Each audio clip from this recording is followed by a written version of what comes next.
At the end of this podcast, one of us is gonna get cheese in the face. Watch till the end to find out who. Hayden. Welcome into the podcast, everybody. Welcome, Rollcast enjoyers, Haydehoo enjoyers,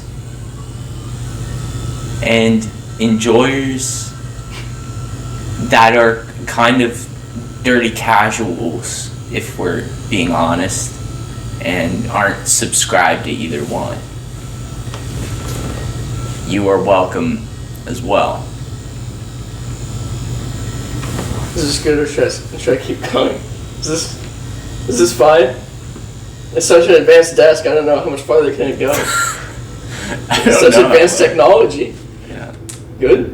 Oh, I think it's topped. I just stuck with it. That was so weird. Yeah, that was bizarre. What, do you want to read to it or do you want to keep going? I think we can move on. Don't worry, I'll raise it back up again. Yes. The Rollcast with Roland. It's true. That was a better intro than you've ever done. I'm notoriously bad at intros. Yeah, you kind of got owned in the marketplace of ideas, but that's alright. Today's guest is a man. Oh, you want me to take it away from there? Yeah. I don't know how to land that plane, but I can try. I'm pretty comfortable in my gender, sexual orientation, I would say. Oh, That's okay. good. Interesting. All right. Yeah. Cool. But yeah, speaking of dirty casuals, like you were saying, I really only learned about the podcast, a month ago or so, at pickleball. Was it a month ago? Maybe. Something like that. I don't know. For context, I've known Rush for a year, because I had economics with you, right? I didn't really have any classes with you before that. But I guess that's true. I had economics with you, and I terrorized the entire table, and I won all the Kahoots because I'm like that. And Roland, I didn't even know that you had a brother for half of the year.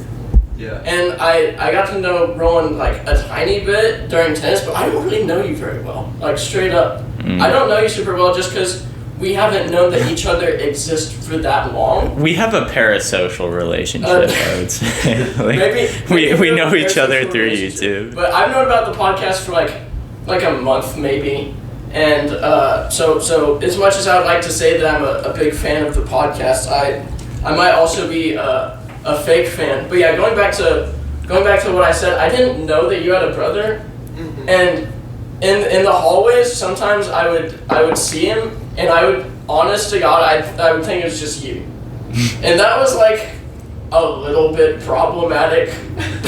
Because, it's okay, here's a question for you guys. Do you have this, how do you describe it? This procedure in your brain, in your mind palace, where you're going through the hallways in high school and everything, right? And everyone is just you're a pubescent teenager. You're kind of depressed. You don't want to be there. You don't want to be judged by everyone, and you have this policy in your head of who you're gonna wave at and who you're gonna just kind of ignore, put your head down. Do you guys have that? Of course. Yeah. Yeah. Yeah, for sure. And then if you see someone, if you see one of your besties, then you're just ah! Yeah. You throw. Literally, I don't think about it that often, but if I were to have to write down everything that I do in the hallway, I feel I could do it instantly. Because if it's a teacher or staff member, unless they're this gross slimy yucky rude person who I don't want to talk to, I'm usually just saying hi. Yeah. And giving them a little wave and a smile. But other than that, I feel there's this list of people that I have subconsciously where if I see them in the hallway, I'm gonna do one of two things. I'm gonna either wave at them and give them a cheesy smile, or I'm gonna just raise the eyebrows at them like this and just make them really uncomfortable and be a weirdo. And going back to what I said earlier, that is a problem whenever I'm doing this to someone who I think is another person that doesn't know me at all. Like that's not a good practice. So for about half the year, as I got to know you a little bit better, you guys look so similar. Like I don't have this problem with many other people. You guys just look so similar, especially from behind, because you're about the same height and the hair and everything. And I would just see Roland, like he would come across the hallway, and I would just like death stare him, and I'd just. And he would just kind of look at me and he'd be like, and just keep walking, and he'd be like, what is this psychopath doing? Like this guy is a freak. I need to get away from this man. Mm-hmm. So that was about like 2 months or so, I would think. And then eventually you tell me that you have a brother, and I'm like, is he in high school? And you're like, yeah. And I'm like, oh my god, no. And then worse than that, it keeps happening. Like even after I know who you are, it keeps happening because I'm still getting confused. Because the hallway is so quick, I see someone pass by and flood of people, I'm like, I know that guy, target spotted, freaking make them uncomfortable and be a weirdo. And yeah, I feel like your first impression of me was probably not a very good one, because I was just being an actual like psychopath when you did not know me whatsoever. So I'm just curious on your thoughts on that. Well, it gets to where sometimes so many people mistake you for Rush that you start to believe it. And so half the time, I'll just be walking down the hallway and I'm Rush, and then like I see somebody that I know, and I forget to do the weird nod and eyebrow thing, and that's uncomfortable for everyone. Whatever you did. You was doing some of that. What were you doing earlier? Yes. How would you describe your acknowledgement of friends? Yeah, I mean, just whatever.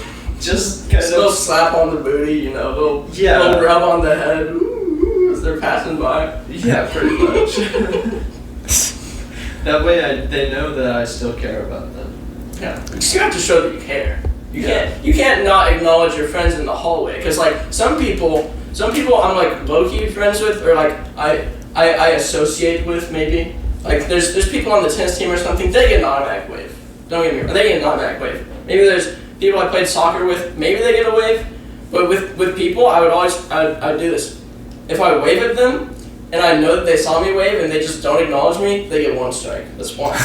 Okay? That means they're close. They're in the danger zone. Okay, they're on thin ice. If I do it again, I fully acknowledge them and they just don't do anything. They just pass by, freaking head forward locks. Which, by the way, I don't blame any of these people for doing that. Like, that's just probably what normal people do in the hallways, just kind of go to where you're supposed to go and not be a freak. But if they do it twice, they're on the no-fly list. I no longer acknowledge them and they've lost that privilege. So that's how I operate, at least. Okay. That's pretty understandable, I would say. Sometimes people in the hallway don't give you enough time to react. Like there was this kid who would always walk by me and go, "Hey, Rush," and never once. How many times do you think this was? It was several times. They're just spamming it over and over, and they never learned. They would never take the time to figure out that they were saying that to the wrong person. You never sow deceit and spread some misinformation. I am Rush. I killed 40 people in the Iranian war. I told Rush it would be funny to switch places. For his senior prank, we would go to each other's classes. Why did you say this? You'd have to get slightly more mustache going and definitely trim the sides, but it would be doable, especially if you got the glasses. True. Yeah. What's the weirdest thing that somebody has done to you in the hallway, thinking that you're me? Well, I mean, people don't do weird stuff a lot. They just mistake me for you a lot. Do you know? I'll have to bleep out the name in post. Okay. Dang it. I mean, I guess I know her. I just never had her class. Okay, well,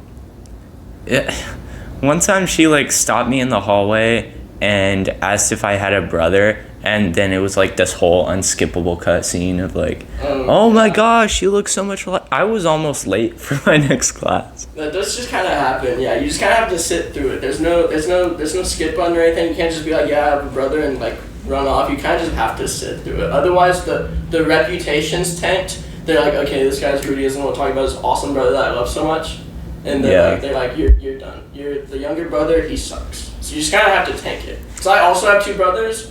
And it's literally an unskippable cutscene. They're like, I want to tell you this entire story about your brother, and if you don't let me do that, you're done for, pal. Yeah.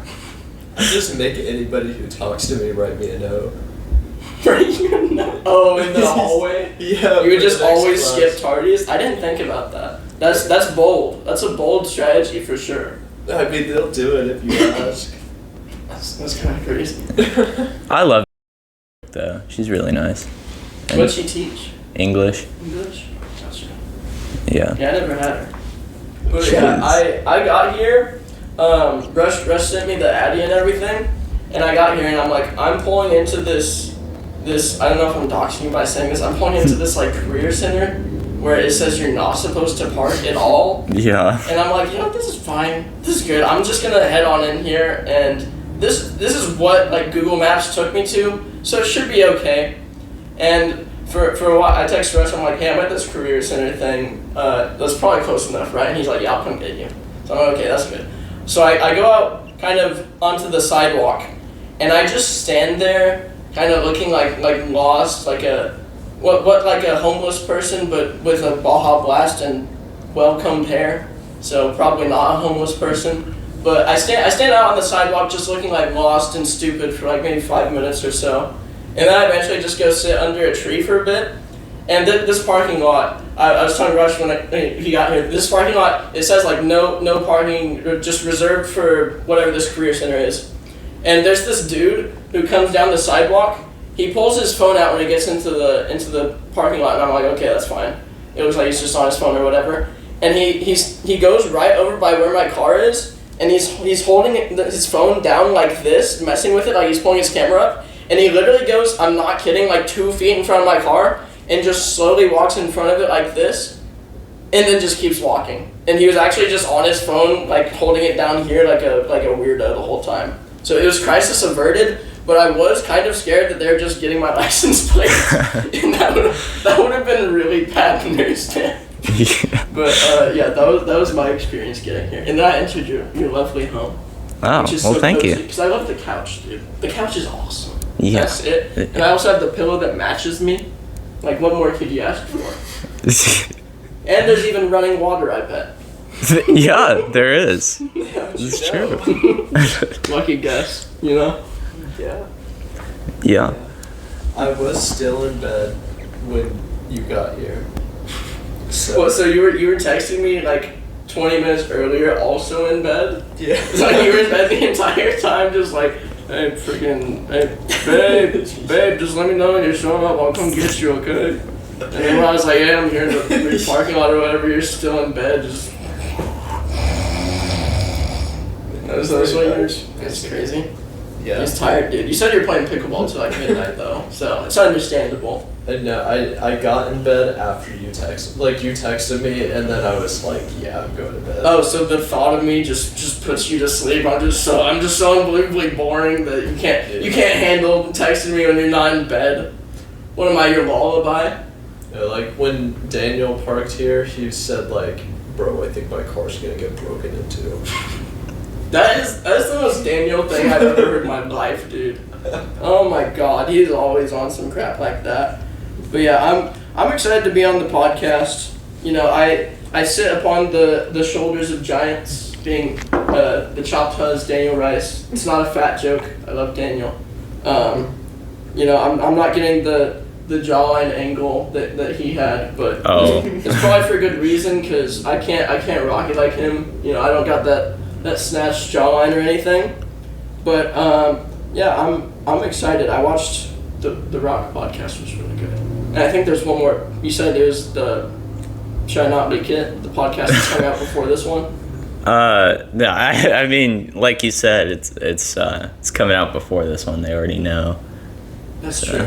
I think the woman podcast. Can we say it? Can we say it? There's a woman on the podcast. That's generational. You know that? Yeah. Yeah. It's a moment. The first of 16 episodes. Is that what you said? Yeah. Which, honestly, can we get... Sorry, set this down. Round of applause. Round of applause thank you. for women. Thank you. Yeah. Can we freaking say it? Can we get radical up in here? This podcast, this diverse podcast. Hey, yeah, we're not afraid to say women on this podcast. We're not afraid. And so what if there's 3 white dudes who all have like similar hair colors on the couch talking? So what, you know? We had a woman for one of 16 episodes. And maybe after another 16 episodes we'll have a woman again. And isn't that beautiful? Yeah. Isn't that freaking beautiful, guys? That's really like it's the entire like cultural makeup of the Carl Junction metro area. What, there's a 16-to-1 ratio of men to women. It's just like this hell world where it's just all dudes and everyone's throwing a football outside of their house. Yeah. Oh, what a mess, dude. What a mess. But look, you told me you had the podcast like a month ago, which I've known you for about more than a month, obviously, because we played tennis and everything. And I also make YouTube videos.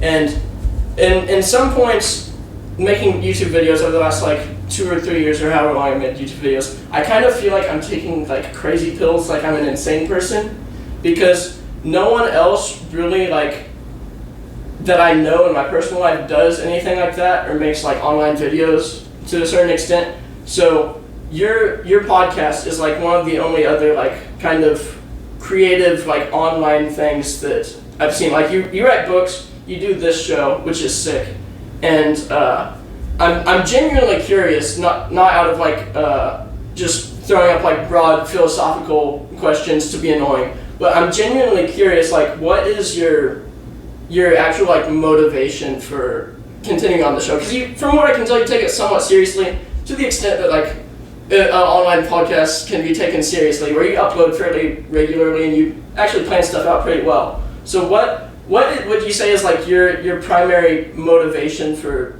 continuing on, I guess? Wow. Oh my gosh. This is I can feel it. This is going to be like the Lost Camden episode. The Lost Camden episode? Yeah, so it's like he's still with us. Yeah. Bless his soul. To take it down because he like got run over. He bared it all on the podcast and they got banned. Got shadow banned. No, but like Camden was on the podcast twice.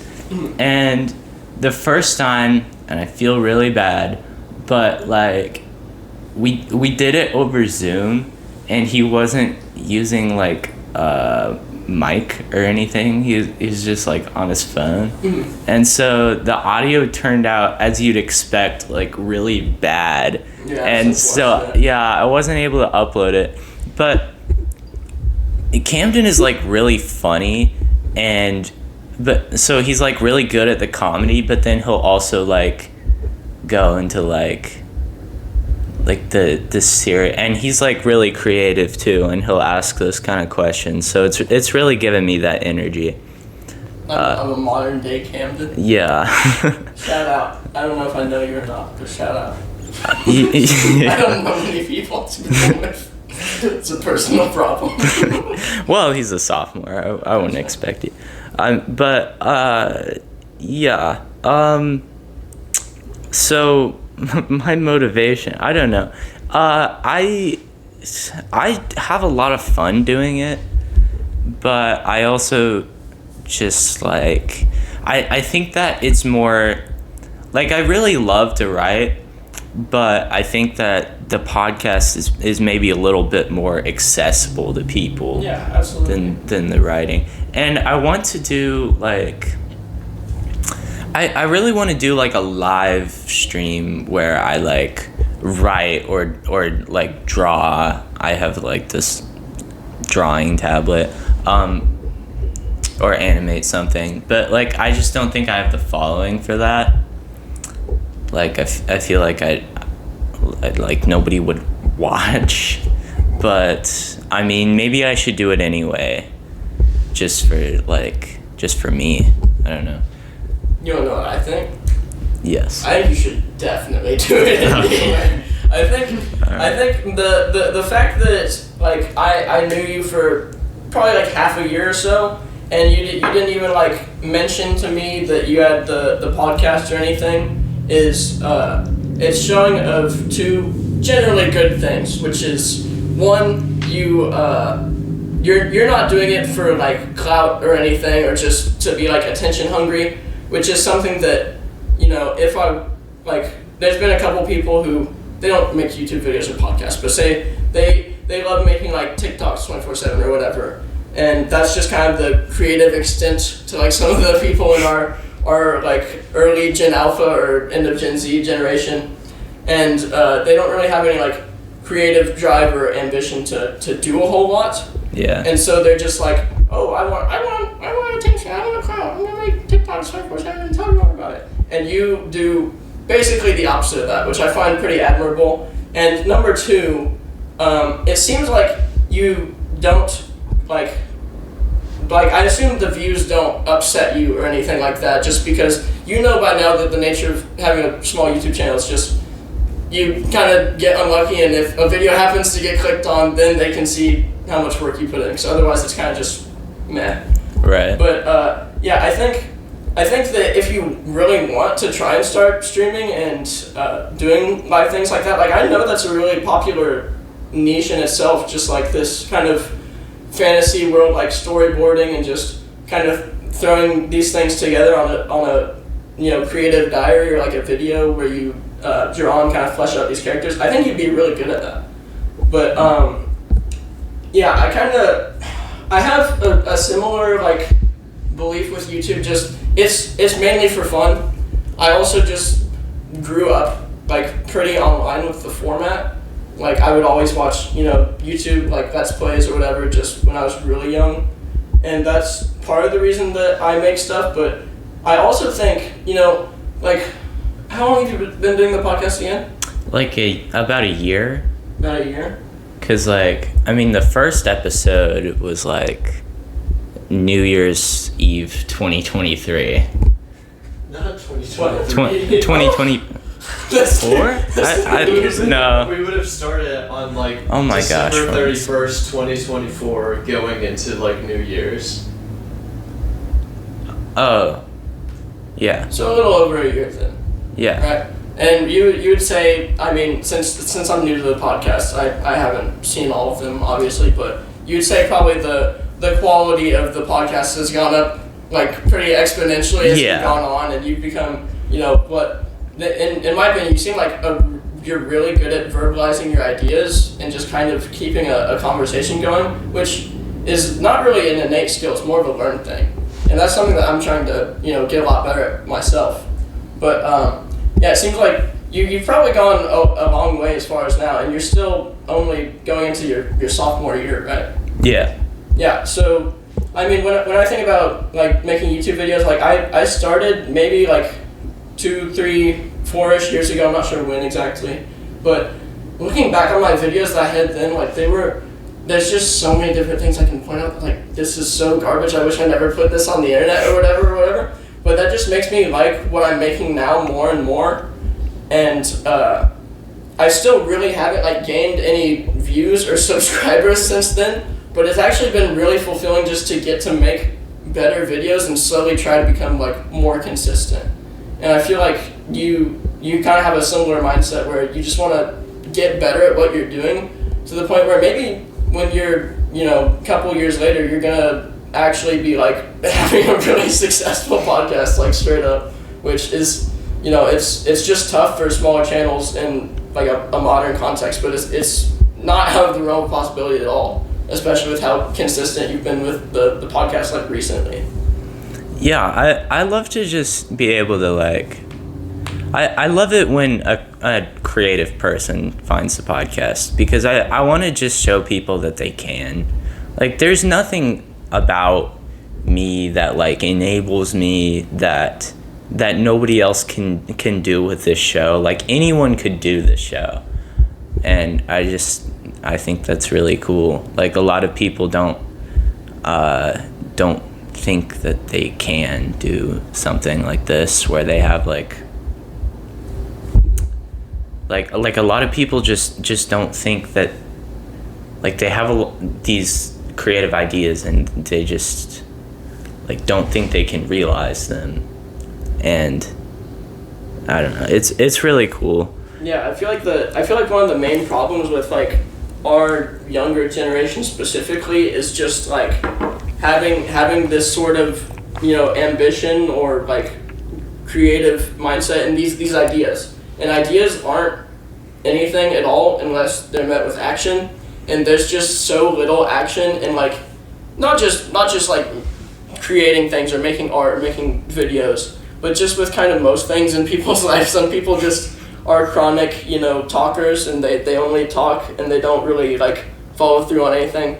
And that's something that I try to get people out of the mindset of, because if you keep on doing that, you're just gonna do that for, you know, the entirety of your life, and then you're gonna be like, wow, I could have like done some, you know, cool projects, or I could have, you know, accomplished a couple things, but I just thought about it the entire time. So that's one thing that I have a lot of respect for the podcast for. But one thing I was gonna say is this might be one of the last few episodes where you're gonna be on the podcast, because you're going to college soon. Well, I was actually going to bring that up. This episode is going to come out the day before Rush moves in. Oh, really? Huh. Yeah. So this is kind of Rush's farewell episode, I guess, unless we film one and then it comes out like after you move in. Yeah, I think one question I wanted to ask you guys is not to make you feel like a cornball, but you guys have done this podcast together for a decent amount. He's been obviously the most frequent guest. Is there a favorite part that each of you have of doing, like, the experience of doing the podcast together over the last like year that you maybe enjoyed the most? I don't know. I just like making each other laugh. Like, that's the biggest thing for me. Yeah. Yeah, I love it when the guest comes on and has great questions. I'm just genuinely curious. No, like, I'm new to all of this, and I just think that the idea of doing a podcast is really cool. And I legitimately struggle to just like talk outside of like a entertaining or like entertainment or being funny context. And I think you guys are really good at that, and that's something that I, you know, aspire to get a lot better at in general. Yeah, no, like, I'm totally serious. Like, I'm not, like... Yeah, I think you're by far, like, the most prepared guest we've ever had. Like, most people... Yeah. Like, I feel like most people who come on this show have never actually, like, seen a podcast before. And I don't know, like, if you have. I mean, I watched a couple like podcasts, yeah, but you know what the deal is, at least. Whereas most people are just like, yeah.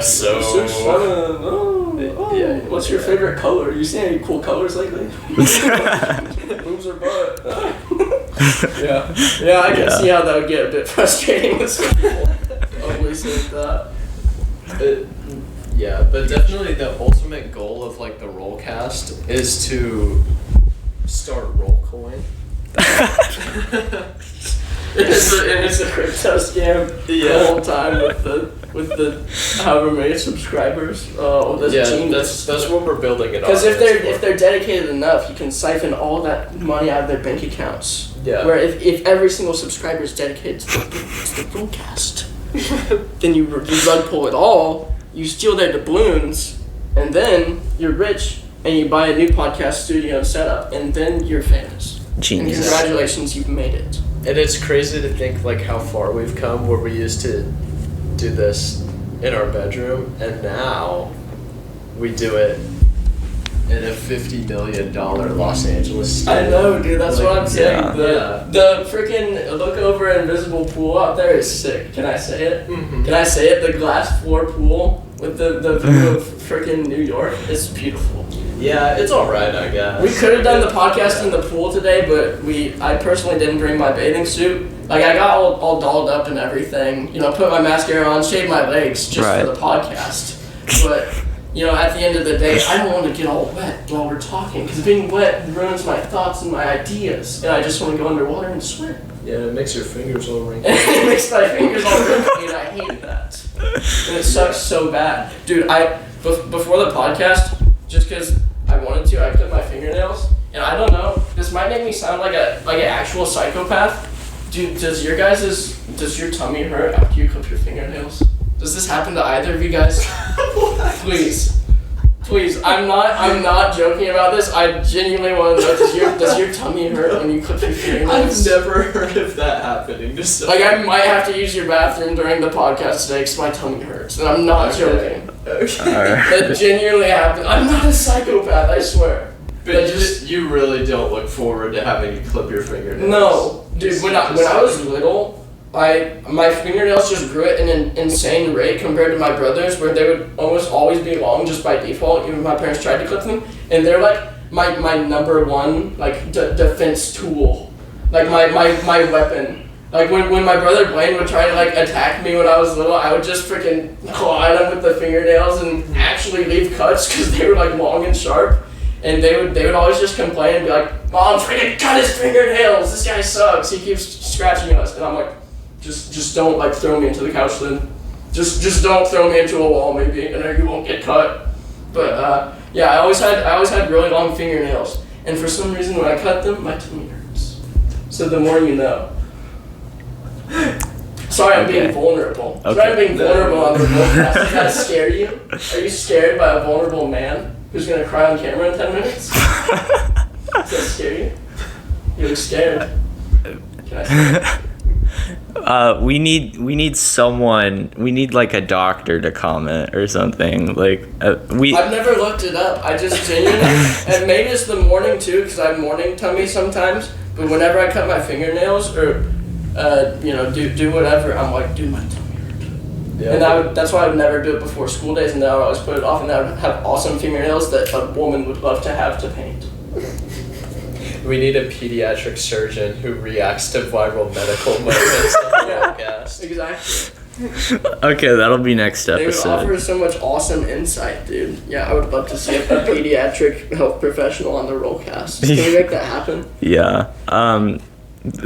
Definitely. Absolutely. It would be cool if we got somebody who has an actual like really cool career, and then we just none of the podcast was related to that, and we just made them see like how many hot dogs they could eat or something. Yeah, that'd be awesome. Are you kidding me? Yeah, we get like an astronaut on the podcast, and then we don't talk about space, and we just make them eat hot dogs. Yeah, dude. In a way, that's even more genuine, because you're just there for them as a person, you know? Exactly. I'm sure they're always getting asked questions about, what is it like to freaking float around and drink awesome oatmeal out of a bag? But, like, what's even cooler is, can you eat 12 hot dogs on this podcast in an hour?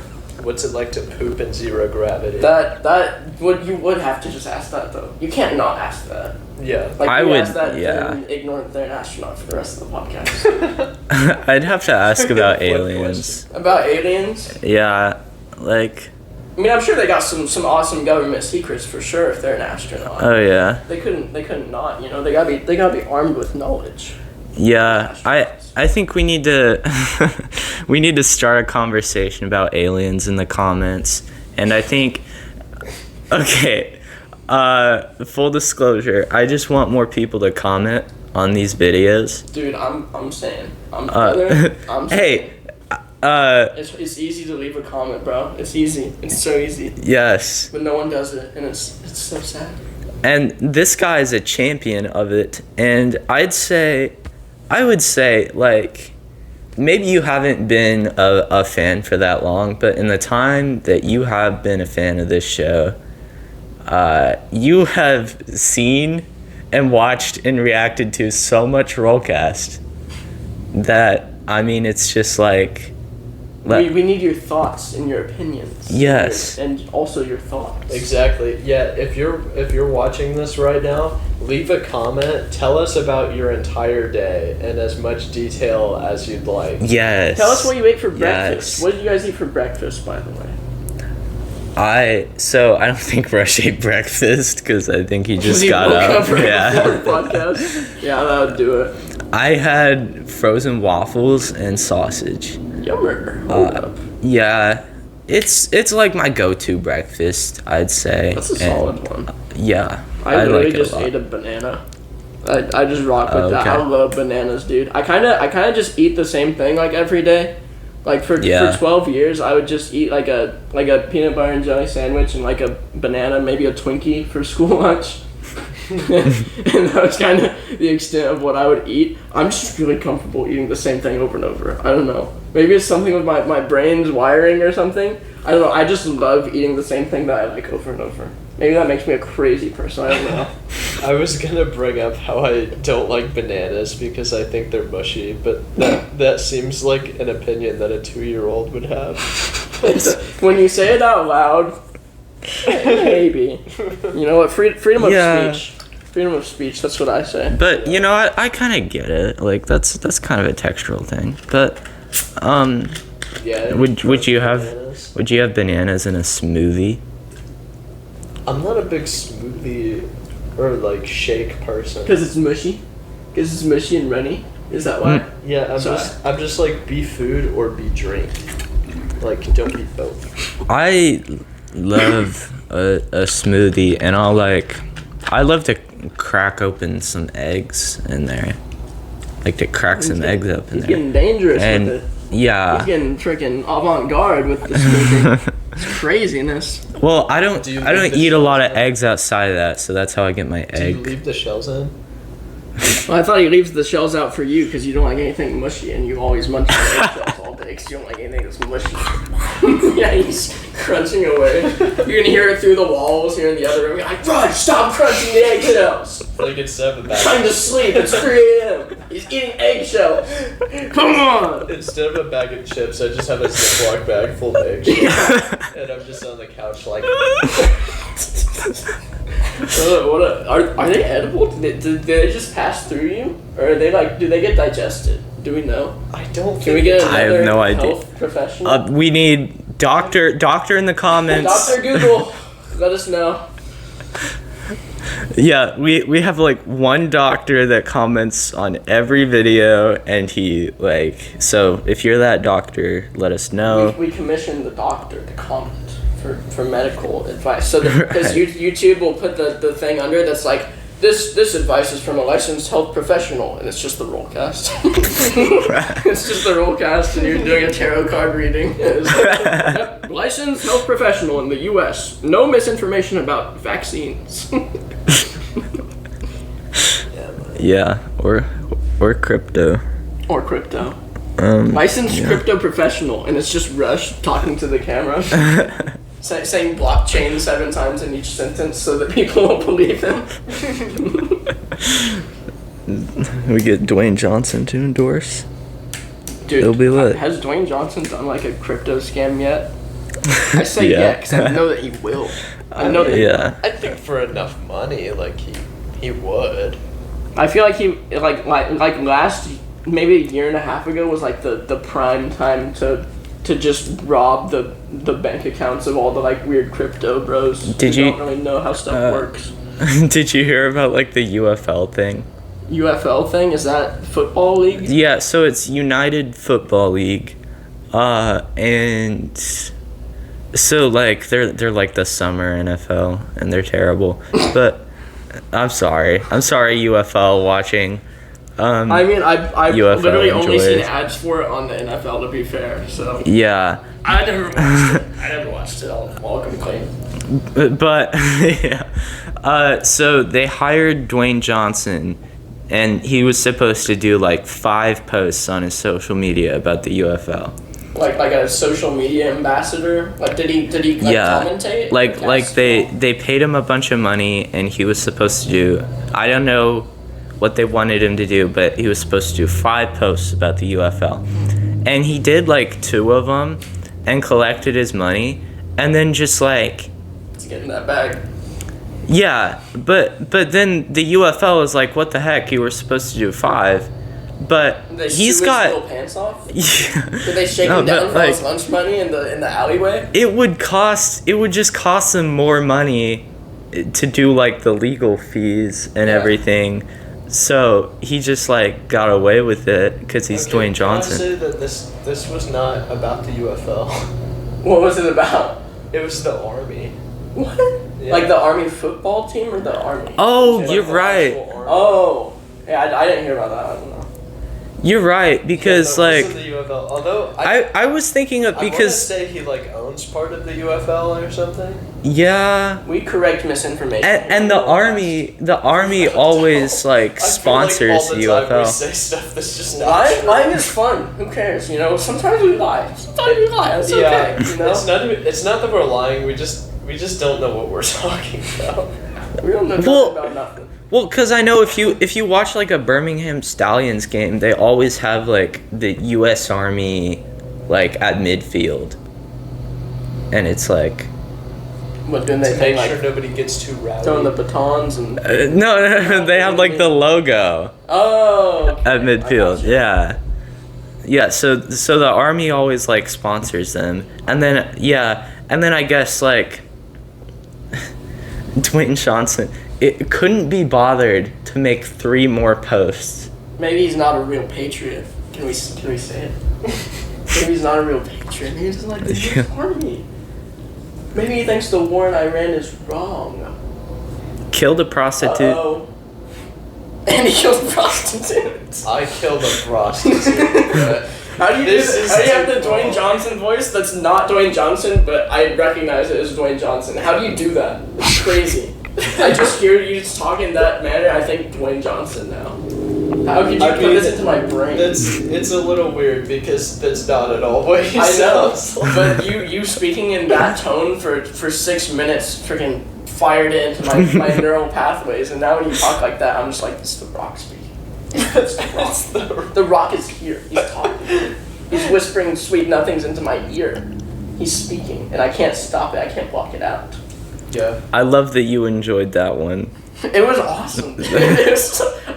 I think I left a comment. I audibly laughed like 8 different times during that video. Just Yeah. with his Rush. One of the best things about him is he has this specific like genre of humor. Not to make it a glaze fest. Not to make it a glaze fest. He has this specific genre of humor where it's almost all like reliant on delivery. Not to say that your jokes suck. Your jokes are awesome. You'd be dropping heaters, but he has this deadpan delivery which I've never seen from like anyone else, which is so funny. Yeah. And it just gets entire like economics class. It would just get everyone in the room freaking busted up because he would just say the corniest joke with the most deadpan delivery, and literally everyone in the room is just dying, man. It's awesome. I don't know how to describe it. It's so good though. Rush will do that too. Yeah. Somebody left a comment on a short that I was really proud of, and it said like close enough. Welcome back, Norm Macdonald. And that was, I don't know if you know who Norm Macdonald is. Is that like a white dude? Yeah. About like 5'8". Oh yeah. Yeah. 160 pounds. What's some white man? Dark hair. I don't know Norm Macdonald. I have no clue. Well, he went on Conan a lot. You probably, I don't know. I know Conan. I didn't watch okay. stuff. But so Norm, he was known for that really like deadpan delivery. Oh yeah. Yeah. Now you know where I stole it from. Yeah. Stole it. We know all your secrets. We've infiltrated your brain. Yeah. He's a really good guy as far as I can tell, and then he kind of died tragically of cancer. Oh, rip But the homeboy. yeah. Yeah. Why are you laughing? We're talking about the awesome Norm Macdonald who died tragically, and you're laughing. Yeah. I mean, it was too bad. Norm would love that joke. Yeah, come on, bro. I don't know. If someone joked about my death after I died, I would be like, you know what, fair game, dude. I'm not there to police it.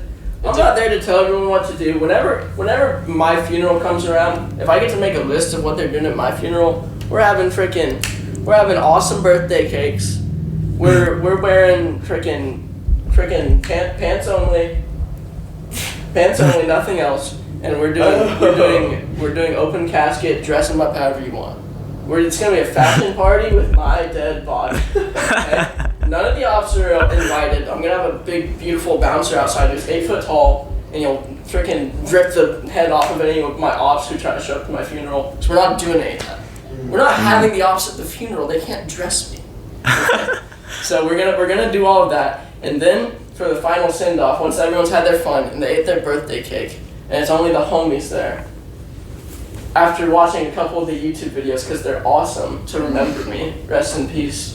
We're gonna watermelon hell. Yeah, after making everyone sit through watermelon hell with me eating an entire watermelon and throwing up in my bathroom for 4 hours. That was awesome. I showed my mom that video. Oh my God, bro. That's so right. We're the final send off. She was like engaged. It was an engaged view. Oh dear. We're gonna load me into this big old like circus cannon. But one that's modified, so it's deadly and it's full of gunpowder. And we're gonna shoot me off into the ocean. It'll light up like a flare in the night. And we'll say goodbye, Hayden Wilkerson. Farewell. And then you're gonna play Firework? Yeah, and then we'll play Firework by Katy Perry. What do you think? Awesome. I knew there would be a I love Katy Perry it. song involved. Of course. Or like Dua Lipa or something. I don't know. I'd have some awesome playlists for my funeral. Can I say it? Can I say I'd have a rockin' funeral with my white girl bangers playlist. You've done a lot of preparing. Thank you.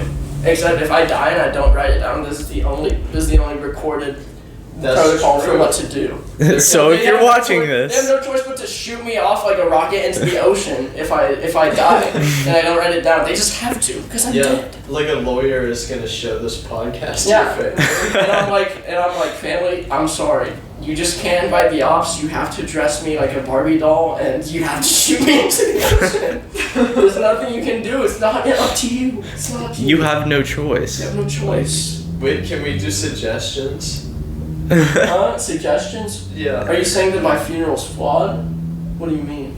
Would you suggest that there's a problem? It could be better. Oh, it could be better. Like- Enlighten me. Enlighten me on how it could be better.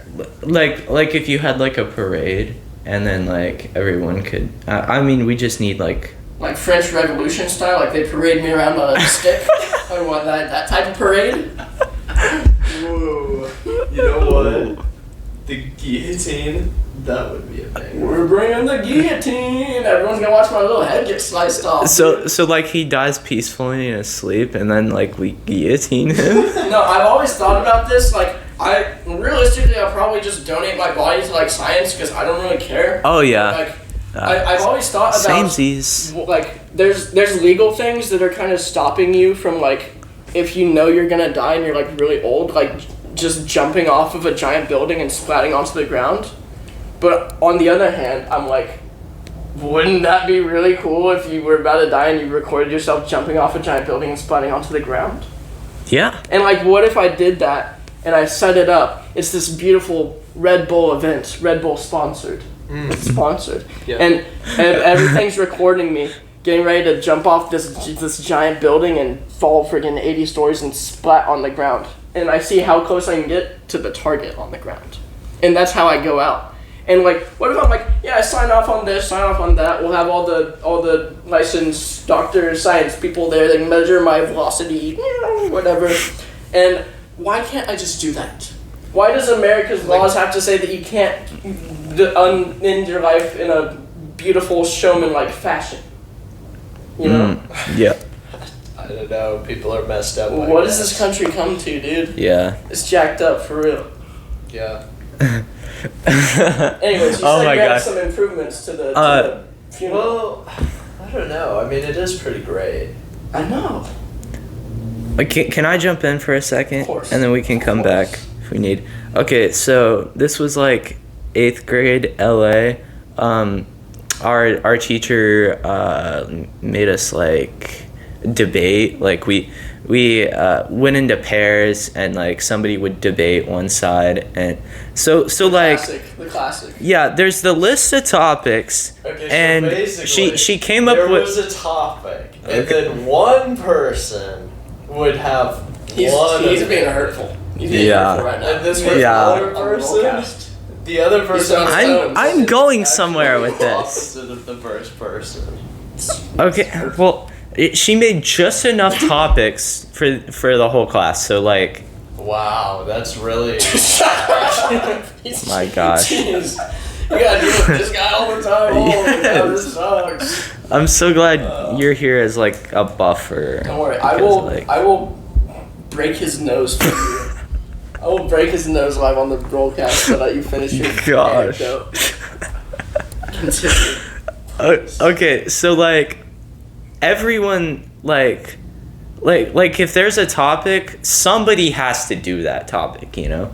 And one of them was euthanasia.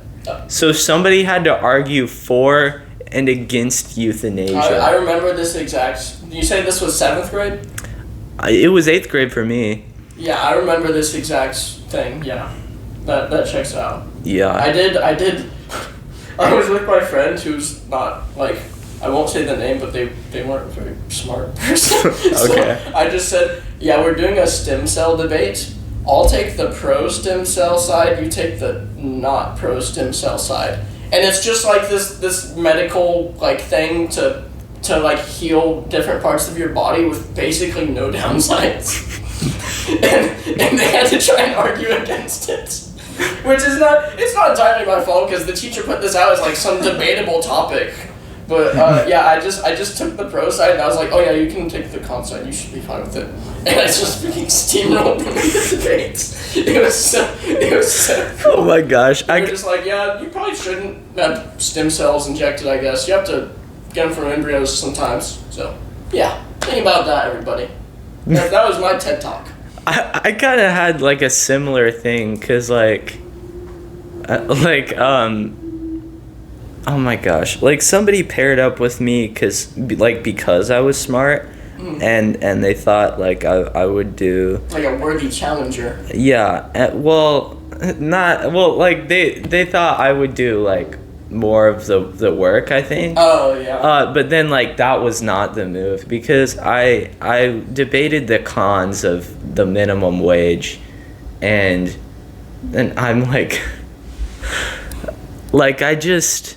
I took it back to like, what is money? Okay. Of course, because what can you really do but put up a broad philosophical freaking 3-pointer? Right. Yeah. Like, that's all you can really do in that circumstance. You kind of just back to the corner. You just have to be like, what do you think? Were you arguing like for or against minimum wage? Against. Oh, okay. I was against the minimum Money wage. isn't what really matters Yeah, like, at the end of the day. What really matters, you just need like a warm dog at the end of the day. Oh my gosh. Worm dog? Warm dog, not worm dog. A worm dog? Is that like a dog that's like one of those hairless cats? You call it a worm dog. Oh, y'all hate that? Yeah. I would love to have a little freaking hairless dingus dog? Huh? I mean, that'd be kind of awesome, yeah. You would love to have a hairless dog in your house. I would rather have Dogs it than are a cat. supposed to have hair. Ugh. Oh yeah, cats are gross. We had to. Are you also a cat hater? I feel like you like cats. I'm allergic to cats. Oh, never Yeah. mind. I thought it was just completely off. Never mind. We had the cat talk with Daniel, which of course you know, because Cat laser #1, dude. Yeah, That's sick, twisted, piece of crap. Sorry, continue. You watched it. Isn't that haircut for his cat just insane? It is craziness. How could they do bro like that? Can I say it? All the huzz are gonna, the cat huzz are gonna look at him and they're gonna be like, what's this goober shoes doing, man? He looks like a freaking fuzzball. This guy looks like a maniac psycho. Get him off the streets. That's what his cats would think. Maniac psycho. Yeah. Get him off the streets. Kick him off the I can just streets. read. I don't minds. remember what I debated for in 8th grade, but I know I actually had like the opposite opinion. And then I was, we can take out his name, but I was debating. And then I love him, dude. He's awesome. yeah, I think he kind of just like gave up at the end. Fair enough, but I mean, debate as a whole, like with this sort of like institutionalized form of like debate, which is like, you know, picking apart ideas and analyzing them. It like in a high school or like set up context, I feel like it kind of sucks. Like the idea of debate in itself, I like and I would like to participate in, but when it comes to like high school debate class or something, there's just no way to make everyone follow the same rules to the extent that like you can't have everyone just, you know, not be biased and just only, you know, pick apart the issue at hand and kind of stick to a script like debate's supposed to be. Everyone just essentially like cheats. And even if you're trying to be like as honest as possible about your argument, at the end of the day, like cheating in the debate style is what like wins. Like if you just straight up spread misinformation, you just win. So I feel like it's automatically an incentive to just like not have good faith debates. Otherwise, I really would like to take like debate classes and stuff like that and compete, because it's actually something I feel like I would be good at if it was like at face value what a debate is supposed to be. But I feel like every debate kid you'd know, with some exceptions, is just like this sort of like logic man that's just like, nope, you're wrong. I can have whatever beliefs I want and not just find them with evidence. Here's a random statistic that's not related, but I said a statistic.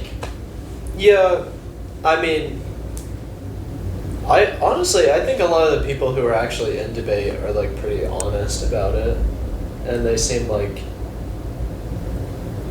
you know, I'm talking about like. Yeah, but whenever I said with some exceptions, I was thinking. Yeah, like, yeah. Yeah. I'd really like to take something like that, but like I didn't have room this year. Like there wasn't really anything that I was willing to give up. I'm taking CJ Designs. I'm gonna be a legacy. A legacy student because your brother took it. Yeah. There's an entire pinning ceremony and everything. You're like, yes, thank you. Legacy student here, please. Yeah. And then Rush had the ceremony for first generation graphic design. Oh man. Yeah. What else? In DC Oral Com, we did a debate, and it was mountains versus beaches, and I was on the beaches side. Did you really want mountains, or did you want beaches? I mean, I would usually probably take mountains over beaches. I'm more of a mountain person. But my side of the debate was beaches, so my entire argument was just this story of this guy who got like his arm trapped under a boulder, and then he was stuck there for like days. Like the guy that had to cut his forearm off or whatever, or was that a different one? Yeah, I don't know if it was the same guy from like 127 That hours. story's awesome, dude. Can I say it? That's such a good story. I need to watch the movie, yeah. There's a movie? Yeah. I didn't know that. With James Franco. I should watch And that. I don't even know how you would make a movie like that. That just sounds like a horrible watch to me. It's just like that. I'm literally Oh, James okay. Franco. Alright. Yeah, that's what I'm saying. Yeah. Movie over. Roll the credits. Warner Bros. Congratulations, you've done it. Box office hit. Yeah, like the first like half hour of the movie, he's just under the boulder and he's just like, Growing oh, this hurts. Where's my family? Because Hollywood doesn't value authenticity to the story anymore, and that's authentic. Like I don't know what the situation was, but like if you make a movie about somebody who's just like trapped under a rock, like. Better have a lot of camera angles. It's better have some Facts. Tell you what. The camera's just like going in circles or Yeah. something. Like yeah. Just like a drone shot. I feel like it's every hard to 5 make a seconds. movie about a guy who like can't move. Yeah. I don't know. I guess I need to watch the movie and find out. I feel like the best movies are the ones where people go to all kinds of places. Do you guys have like Or Castaway. Castaway is pretty good. That's one with Tom Hanks, right? Yeah. Is it banger? Didn't they remake that one? Or was it just one? I don't know. I watched the Tom Hanks one, and that was really good. But anyways, do you guys have like a general like list of movies that you really like a top 3 that you could verbalize? I have a Letterboxd top 4. Oh, you have a Letterboxd top 4? I don't use Letterboxd. I should though. I've actually been really tempted. Yeah. Letterboxd is awesome. I mean, I'm using my phone to record, but let me see if I can. From off the dome page. Yeah, I just think off it's the really dome. hard to think of your top 3 off the top of your head because you've seen so many movies. If you're a normal human. Yeah. Oh yeah, I guess I don't follow you on Letterboxd, I don't think. Oh yeah, I don't follow you either. We like barely I'm on there as Rollcast, so Really? yeah. It's called brand recognition. You wouldn't get that. Alright. I'm gonna try to find you. Okay. So my top 4, I guess Rush is gonna bring it up, but it should be Monty Python and the Holy Grail, Star Wars Episode 3, That is true. Those are his top 2. Ferris Bueller's Day Off, 3 for 3. and oh my gosh, the 4th one. Is it Tasm? No. Oh. By the way, he always says Tasm. That annoys me. What is Tasm? It's the Amazing Spider-Man. I just have no clue what he's talking about. I've never heard anyone call that Tasm. He's so into those 2 movies that he funny. calls it Tasm. You got some- Die-hard Spider-Man fans know Tasm. And then, like, Yufunisum. Yufunisum is your friendly neighborhood Spider-Man. Come on, bro. Did you guys watch the new Not Spider-Man yet? everything needs an Yeah, we saw it the day it came out. Yeah. I love it. Controversy? I love it personally. Loves it. Even though he's like a Tom Holland hater, he's Oh, still... really? Did you think it's the best of the 4? Oh, definitely. Yeah, absolutely.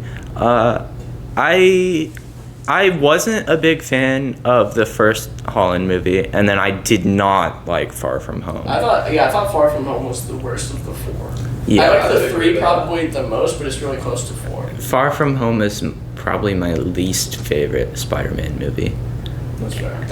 That's actually fair. Even though I thought Mysterio was actually a good villain, yeah. which a lot of people didn't. It's just like the trope in so many movie sequels that's just like the characters go on vacation. Oh, it's so interesting. They go on vacation, and it's just so overdone that it automatically ticks it down a few points in my brain. Well, there's that, and I don't like Night Monkey. I thought that was dumb.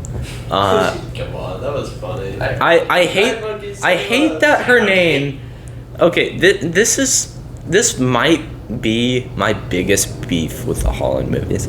I hate that her name is Michelle Jones instead of Mary Jane. Just call her Mary Jane, bro. Yeah, he really hates minor inconsistencies. I mean, it completely ruins the movie for him. It's just like 1 out of 10. I also okay. That's literally the biggest problem. I get the vibe of that sometimes, but also at the same time, I never read the books or the comics, so I feel like it's also not my place to make that criticism. Because at the end of the day, I just don't know ball like he does, so I can only trust that he knows ball. I like when Tobey Maguire would scream Mary Jane like 5 times every movie. Like I kind of like that. Yeah. So it's like now all he can scream is like MJ, and it's like it's not as good. Yeah, and he can't even scream that anymore because There's also just that one chick. she doesn't freaking remember him, bro. Liz in the first movie, was that her name? Yeah. Yeah. Okay, so this might be a hot take, but I actually liked Homecoming the most out of the Tom Holland. I like it a lot. I think all of them are incredibly solid. Homecoming. I think whenever I saw the last one and I was thinking about my rankings for all of them, I was like, it feels like a crime to put any one of these as like the worst movie because they're all really well done movies. I feel like just objectively. Like 2 is by far and away the worst out of the 4, but I feel like calling it like a worst movie, especially considering how modern Marvel is like it feels wrong. Because modern Marvel is just so garbage, like the vast majority of the time. It drives me nuts. You know what, to me, one of the dumbest things about modern Marvel is that, like, okay, half the universe disappears, and then 5 years later, they all come back. And, like, some of them have aged, and some of them have, like, not aged. And then they kind of treat it like it was just this, like, minor inconvenience. Like not everyone who Instead of, disappeared like, left the stove on in their homes, and there's not freaking Yeah, rampaging wildfires across the world. I feel like even the people coming back, like, both of these events are like apocalyptic scenarios. Yeah, like and everyone's world dying just in the continues streets. as normal. Well, I mean, the Falcon and the Winter Soldier show, was it? That addressed it a lot. Like a lot of it was about like the effects of the blip. Yeah, that show was okay. I didn't mind It was decent. Yeah. Apparently, it, like, sometimes it kind of, like, the plot is kind of, like, weird, but apparently the show was originally supposed to be about, like, a bioweapon. Oh, really? And then COVID happened, so they felt like they had to change it. That's the most Disney thing of all time, dude. Oh my god. So then, because it came out in, like, early 2021. Yeah, so it was it's right like, around that time. It's literally, like, during COVID. I do really like the idea of the Captain America that just sucks and is evil. Like, just conceptually, I really like that. Especially with, one of my biggest critiques of modern Marvel was they kept building up in all these movies to make, like, the evil Avengers, and as, like, the next Avengers movie. Instead, they're doing, like, Doomsday, which is just different, and they kind of threw all that away. But they had the one movie itself, which is kind of evil Avengers, but not really, where it's, I forgot what it's called, like the Thunderbolts. Yeah. And I thought getting to see evil Captain America just be a freaking annoying piece of garbage, and that was also really funny. Yeah. The weird thing is, me and Roland, like, haven't seen Thunderbolts. Oh, really? That's Yeah. one of the better modern Marvel movies I by heard far it was, and away. like, I think. good. Yeah, I think it was really Like, solid compared to yeah, most. Y'all should probably watch that sometime. It was pretty good. Yeah. I think I cut you off. What were you saying? I forgot. No, I was. Oh, okay. Yeah.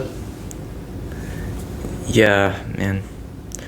Florence Pugh in the new Spider-Man was like, I felt like. Did you feel uncomfy?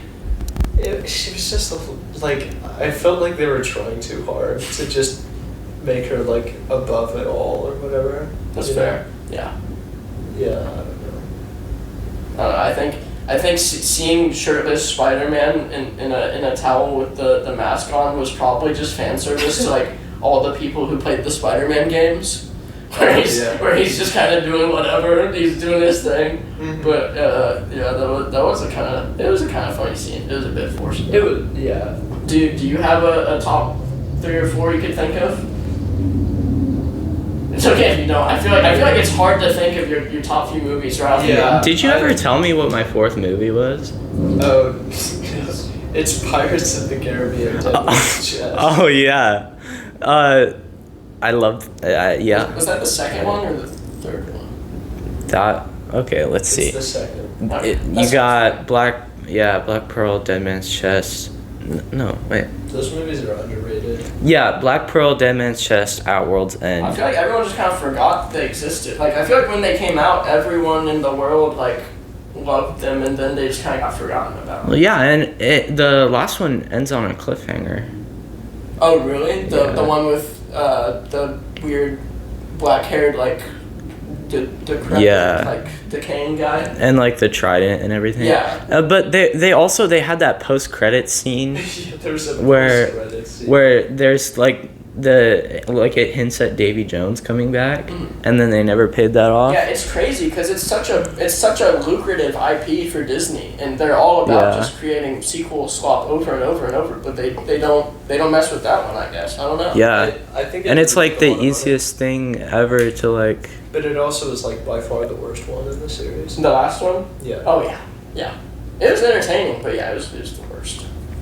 I remember I watched that in the movie theater, and that was, I think, before I had watched all of the other Pirates of the Caribbean movies. So in a way, it's good because it set my bar really low. And I watched the other ones, and I was like, oh sweet. It's like how I watched the Hobbit movies before the Lord of the Rings movies, and then I didn't have like the expectation of like, oh, the Hobbit movies are like so much worse. Mm-hmm. You know, because so then I didn't think the Hobbit movies were that bad when I watched them. Yeah, one of my biggest well, not my biggest issues, but like an issue that I had with growing up was I couldn't watch like most like PG-13 or rated R movies for a really, really long time, like up until probably like, well, not PG-13 but rated R movies, especially until like maybe 3 years ago or so. But my parents were always very strict with like what movies I could watch or not, and it was kind of just up to their discretion. So I really missed out on a lot of like classic movies that a lot of people really enjoy, just because I've only been able to watch all of those movies for like, you know, so many years. And Pirates of the Caribbean was one of those. That was one of those that they deemed like too raunchy or something, or whatever. So I just never watched any of them until I watched like that one in theaters, which was maybe like 2018 or something. I don't remember. But yeah, I don't have much movie ball knowledge because I literally just wasn't able to watch much when I was little. That wasn't like kids movies. But it is what it is. What can you do? I have a beautiful, bountiful life to watch more classic movies. True. Unless I die and get shot into the ocean, then probably not. True. We can play classic movies at your funeral. Just a couple, just for funsies. Maybe the after party got like on the projector or something, and everyone's playing Jackbox. Dude, if people were playing Jackbox at my funeral, that would be a great theme. Like all of the jokes are just like Hayden's freaking dead.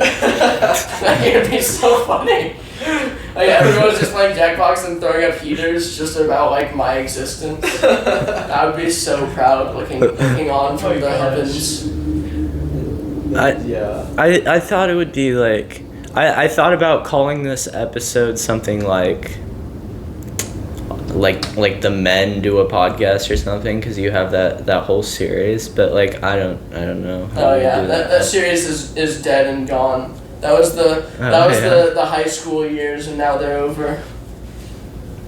I also feel like it's not like that clickable a title. Oh yeah. It's like, but I don't know. Quirked up white boy shoots himself out of camera live on camera. Authorities shocked! Exclamation mark! Exclamation mark! Now you have your title.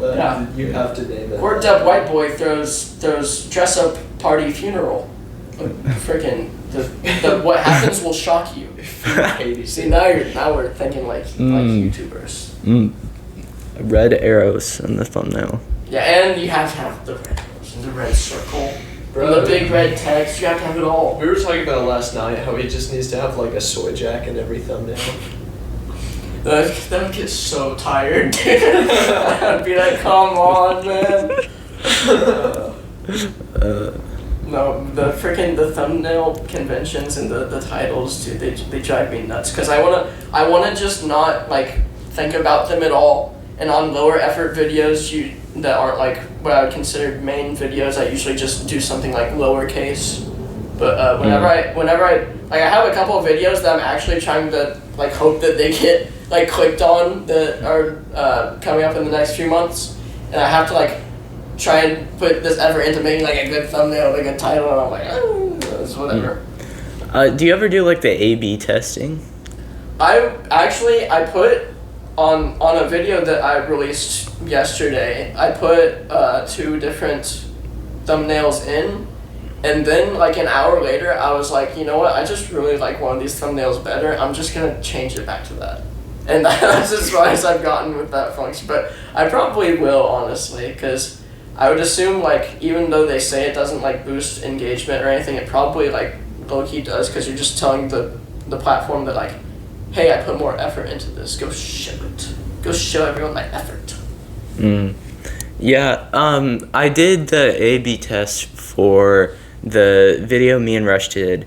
It was we like the worst superheroes we could think of. Oh yeah. And I remember seeing a couple of different. Yeah. The text on it I think was different. The A one was corn husk in the thumbnail. Yeah. And then the B one was Chundler. And was Chundler more popular? Oh. It actually was.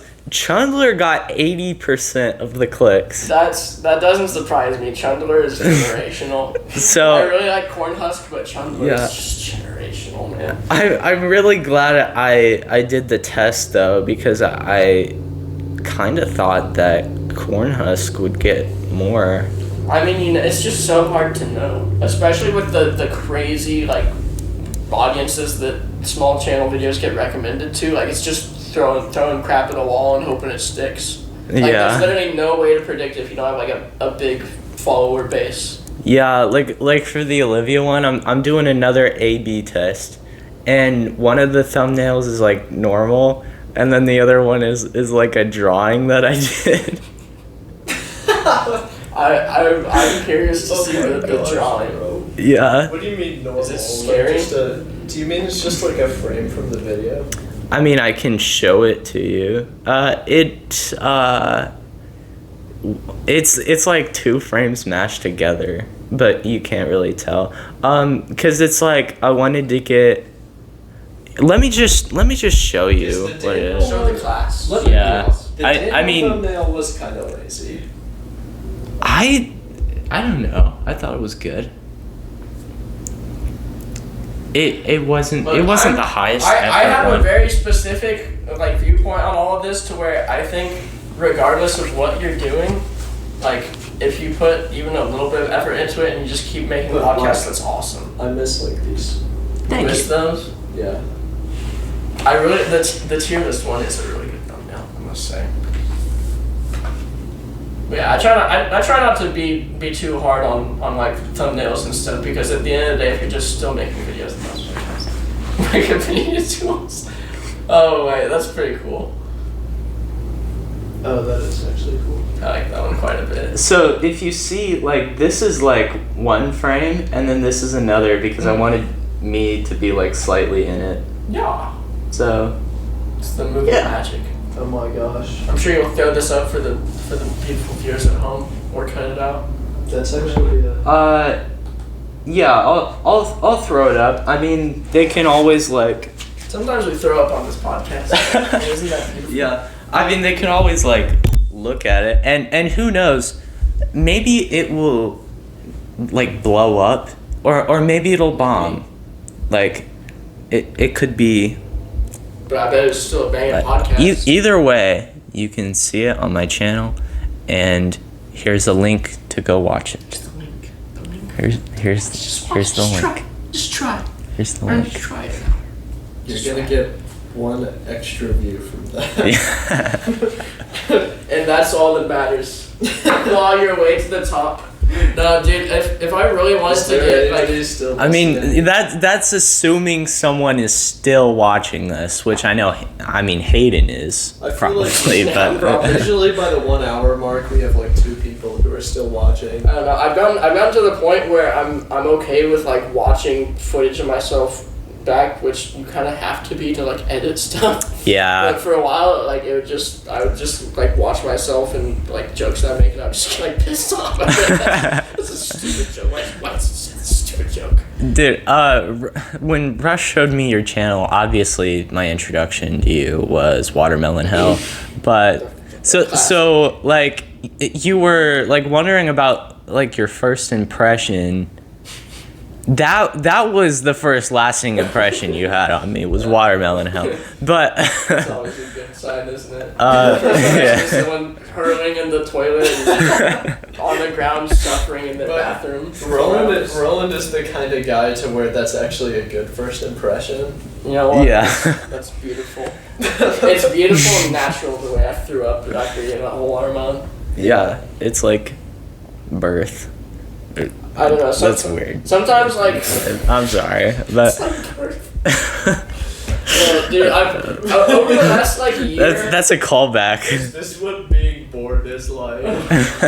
Over the last, like, year, or maybe a couple years in general, there's been this higher frequency of me generally just finding myself, like, funnier. Like, everyone's like this, where, like, before the age of, like, 12, you'd say that you just didn't have a personality. You weren't real, you weren't sentient yet. Yeah. But with that, sometimes I just, like, think of a funny joke and I just start laughing about it. And this I know Rush knows this will happen, like, sometimes in class it'll happen and he'll just act like I'm a psychopath. And I'm just like, dude, I just thought something really funny, but it's whatever. And maybe that's the brain doing what it does or whatever, but sometimes that's a problem. Sometimes that's a problem, because Rush knows sometimes I'll be like stimming or whatever, like anytime Evan would walk into class, I'd be like, Jordan, and I think it would piss everyone off eventually. Or I would talk about Olivia's mom, I'd go, Vicky, my cookie, yeah. I would go like that in the middle of class, and I don't think she was a big fan of it. But yeah, sometimes she got so mad. But sometimes I think of jokes and I'll be like, that's kind of funny. I'll just laugh to myself a little bit, like unknowingly. I do that too. And there's this one time I remember it was in I think it was last year. I had personal finance as a senior, which most people in there aren't seniors because most people just take it earlier. But it's whatever. There's always one. I think I was a senior and I was around a bunch of juniors, I think. But there's this one girl that I liked at the time who sat next to me, and we're just in the middle of one of our stupid like lessons where you freaking watch a video and type in all the BS below it, because that's what public school calls a lesson. And it's just relatively quiet in the classroom, and I'm just doing it and I just started laughing to myself a little bit. And I'm not really aware of it or anything. I just start laughing to myself a little bit, and she's like, oh, what's so funny? And I'm just like, oh, this is a stupid joke, but she already knows that I'm laughing at something now. So I'm just like, yeah, the girl beside me looks like Santa Claus. And the other girl that was on my right, she was wearing this like, cause it's high school, you know, girls be wearing whatever sometimes, and she's wearing this full like red velvety like tracksuit thing. And I was just like, I'm like, the girl beside me Loki looks like Santa Claus right now. It's just this stupid joke that was meant to stay in my head. And then the girl that I liked is also laughing about it, and that gets the attention of the girl who's actually wearing red. And I'm like, oh my god, no. So then we told her about it, and she was chilled out. She wasn't like upset or anything that I was making fun of her. But it's just stuff like that where it's like, you know, some things should really stay up in my head. Maybe it's a problem that I find that stupid joke funny. But it is what it is. And also, yeah, I'll end that story there. But yeah, so after Watermelon Hell, of course, I subscribed, and then you came out with this video, this Hitman video. Oh, which episode was that? Was that like 2? It was, I don't know, it was the one where you shoot yourself. I think that was to start it. That was 4 or 5. Yeah, that's probably 4. And I remember watching that and like. Oh yeah, you showed me that. Yeah, I laughed, but then I was like, how did he do that? Yeah, I remember at tennis you came up and asked me, you're like, how did you do the intro where you come up behind yourself and shoot yourself? Yeah. And I was like honestly flattered by that, because I was like, dude, he thinks that this editing thing I tried hard to do for like 30 minutes is cool. Because no one's ever done that. So it was super cool. Yeah. I don't know. I assume you had like a green screen or something. Yeah, that one I usually green screen. I recently downloaded like some like modding and rotoscoping type stuff for like DaVinci Resolve itself. For the most part, I'm usually just like, I don't want to download anything that'll make editing easier, because I'm scared of getting awesome malware on my computer, which I did in the past when I tried to like download awesome Minecraft mods that my friends told me to download. So after that, I was like, you know what? I'm just not well versed enough to like determine what's gonna infect my computer and what's not. So generally, I would just avoid stuff in like editing plugins. But yeah, I got some newer stuff for that. But for everything, for a while, I would just use the green screen and whatever, and just like that one, I just threw up. Like there's this clothes rack that kind of extends upwards. I would throw the green screen over it behind me with the chair behind me, and then I'd just freaking down onto the desk like I'm getting shot, and add in some like blood spattering effects. And then me behind myself, I just pulled the chair out at the same time. It took me probably like 10 minutes to do, which is kind of embarrassing, but I was proud of it. I don't know. I thought it was funny. It was really cool. It reminded me a lot of Jack Pop. I don't know if you've seen. I've seen some Jack Pop, yeah. He definitely be doing some editing, bro. Yeah. There's some mental stimulation in those videos. Yeah, Jack Pop's insane. He has this video, you reminded me of it, where he's like, it's like gaining consciousness in the Golden Corral parking lot when you're 9 years old or something. What a banger title. Bro. Yeah. What a banger. And he's in like a creeper hoodie, and he has really dramatic music playing. It's like, I'm telling you, you're not sentient before the age of like 10, dude. You're just not there. Regardless of what you think about when you're 9.99, you weren't real before you were 10. Yeah, I remember. And you have to not be hard on yourself for that either. And that's the hard part, because you were cringe when you were little, but that's okay. I'm saying this to you. I'm actually meaning this about me. I'm just pointing at you. It's unrelated to you. Do you worry about what you did when you were like 7? Just like all the time. So embarrassing. All the time. Dude, me too. Dude, like attention hungry demon. Still comes up. I have memories. Come on, bro. It's like 2nd grade. I'm saying I'm like harder on myself than that though. Like. Yeah, because it wasn't that long ago for you. My gosh. But here's the thing, like, oh my god, when I was little, I remember like being scared that I was like gonna like wake up a different person one day, cause like everybody was telling me like you're gonna grow up and you're gonna be a different person. Yeah, it's kind of spooky when you're little. You're like, I just want to sit and play freaking Mario all day and go to Walmart and sit in the cart in Walmart while my mom shops around or whatever. And you're like, I can't do that in 5 years. What are we freaking talking about? Except I low-key did still do that till I was like 8, but that's besides the point. Yeah. No, I do that now. Real. Have you ever seen Herobrine?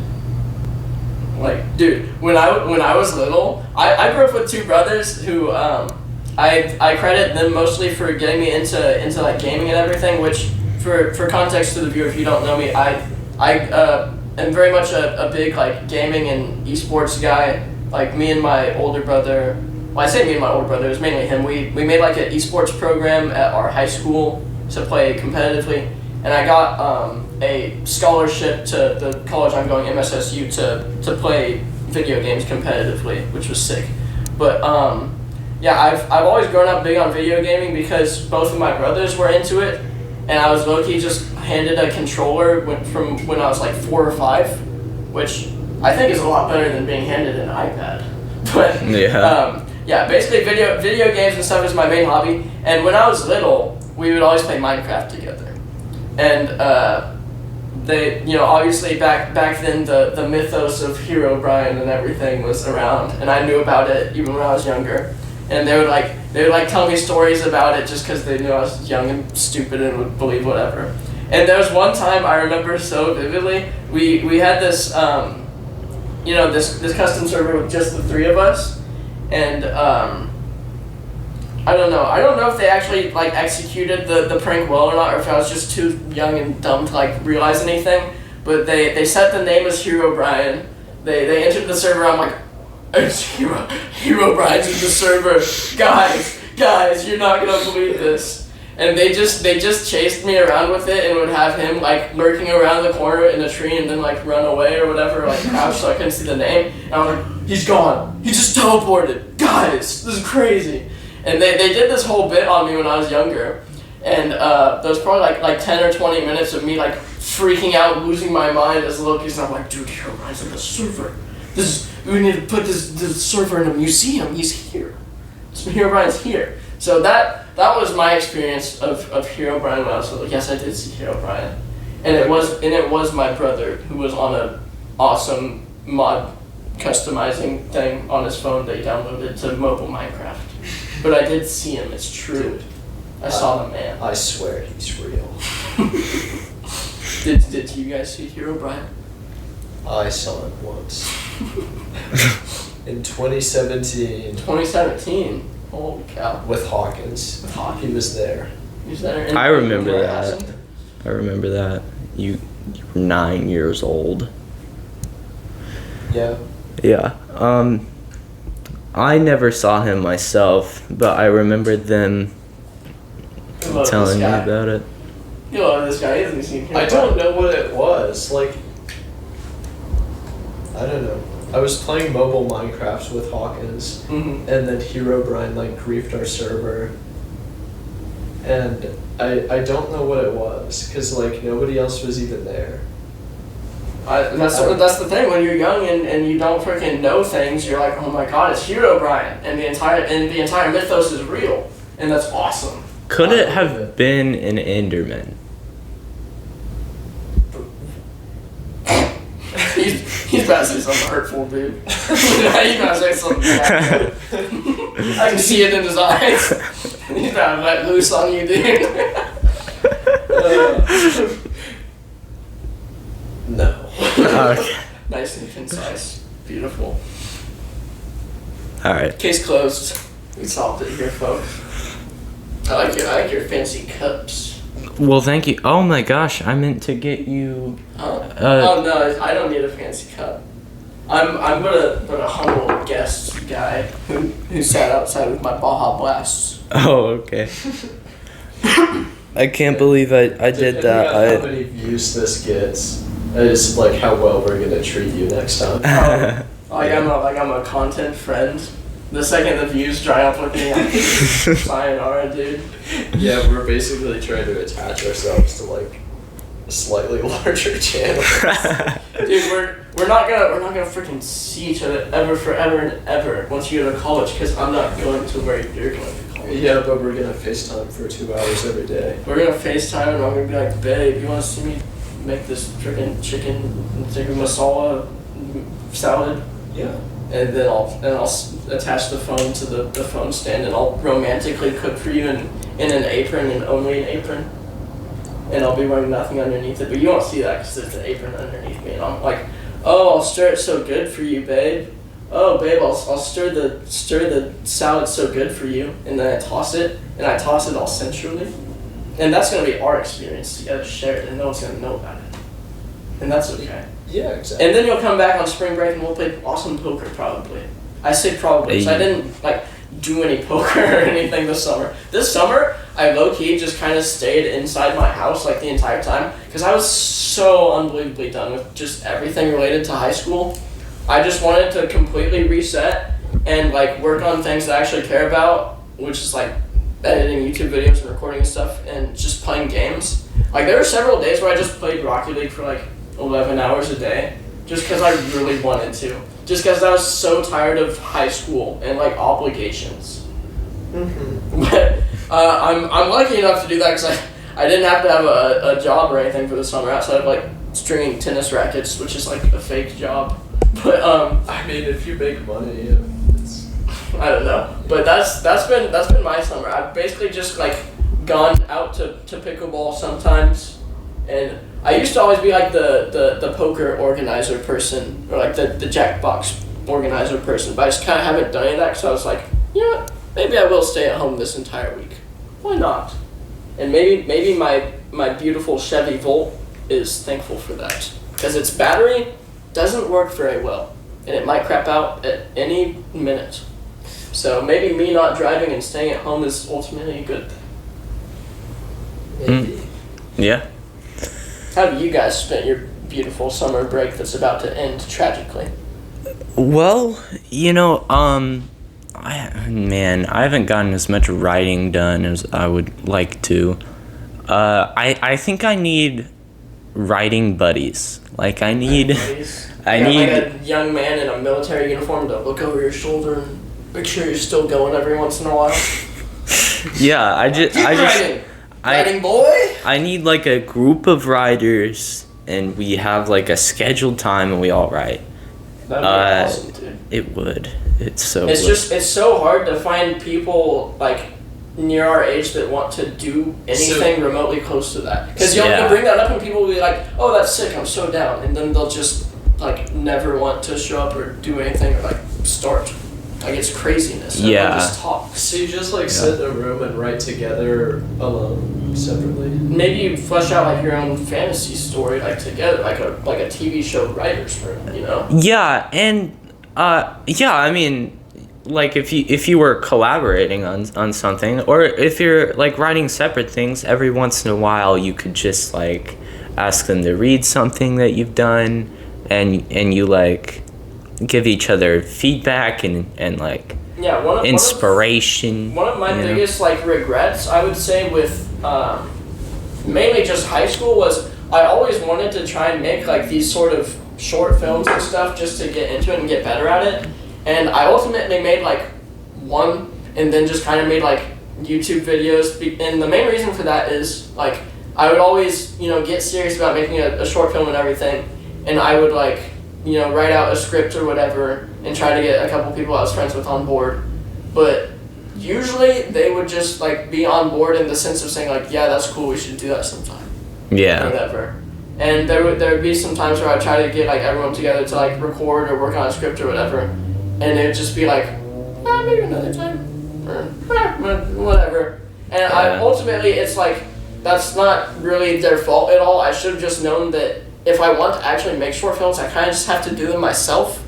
Like, that's the only choice you really have, because people they'll only really do what they're passionate about, and you can't force other people to be passionate about what you like, which is one of the main things that I've learned throughout high school. But yeah, I think if I would have just went out and like recorded myself in some like bad short films or whatever, or just done like anything myself, I would have been like 10 times farther on like my goals, I guess, versus where I am now. Because I was always kind of just like, I need other people to help me out. I need other people to be interested, or else I can't do it.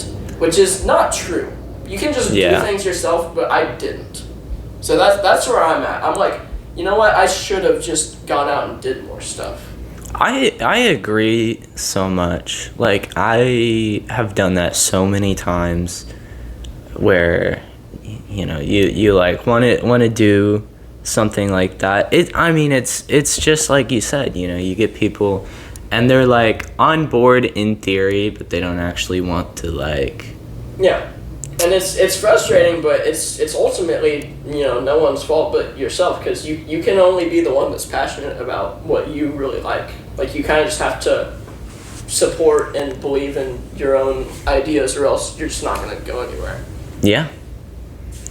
Yeah, for sure. And I think it gets easier as people get older, and they can like, cause like a lot of my friends can't drive right now, which is like. Yeah. I mean, there's so many things, and just maturity wise as well. I mean, whether it's like friendships or organizing events or like dating, whatever it is, as you get older and older, like obviously when we're like 24 or whatever, we're still gonna be like, oh my god, dude, like these people are insane. Why can't they just do what they say they're gonna do? But I feel like it'll get easier and easier as the years go on, to where it's a little bit less frustrating, and people are just kind of more open about what they want to do or what their intentions are, versus people now where I would just describe it as like a social atmosphere of flakiness or kind of unmet ambition. Yeah, because Rush will like ask me like with the podcast, like, why don't you have more of your friends on? Like, you're always having like my friends and stuff, and it's because like I'm your friend now. Yeah. Even though I've only known you for like 6 months, I'm your friend. Absolutely. And I'm not Rush's friend anymore. And you remember that. All right. Well, yeah, because it's just like I've fallen into this pattern where it's like easy, because like with like you or like Daniel or Olivia, like you just like, it's so much easier to make plans. You just talk to them like once and then it happens. Yeah, I mean, that's over the last year especially, like I've lost a good amount of friends for different reasons, but ultimately getting so many people that were like negative influences that just kind of are always reliant on like me to ever do anything is a positive, because I would rather just be surrounded by like so few people that are actually down to like support me or do what I care about, or show up as a friend, versus a bunch of people who just kind of half the time we'll do whatever, half the time we'll kind of pretend that you don't exist or talk bad about you. It's just a lot nicer to have people that are for lack of a better word, not fake. Yeah. Like I get excited whenever someone brings something up to me and is like I have this idea for like a movie or something that I want to do, but then I always end up getting like more invested in it and more passionate about it than that person is. And it's just frustrating. Yeah. Yeah, I feel that for sure. Yeah, but I mean, have you ever done like a collaboration? Have you ever collabed with like Jake Skate or something?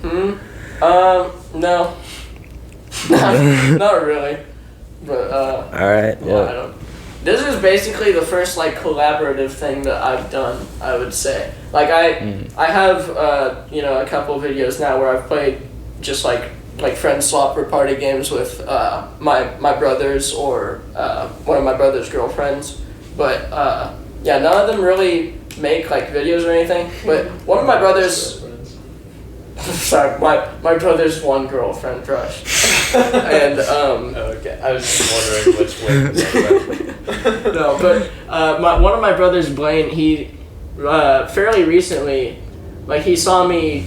I've recorded a couple videos over the summer. One of them I'm almost done editing, which has been an editing nightmare for multiple reasons. But I'll skip past. It's not important. But he's always liked older Wii games as well, and watching kind of the content of like playing like Wii Sports or whatever, and just recording that and doing game commentary.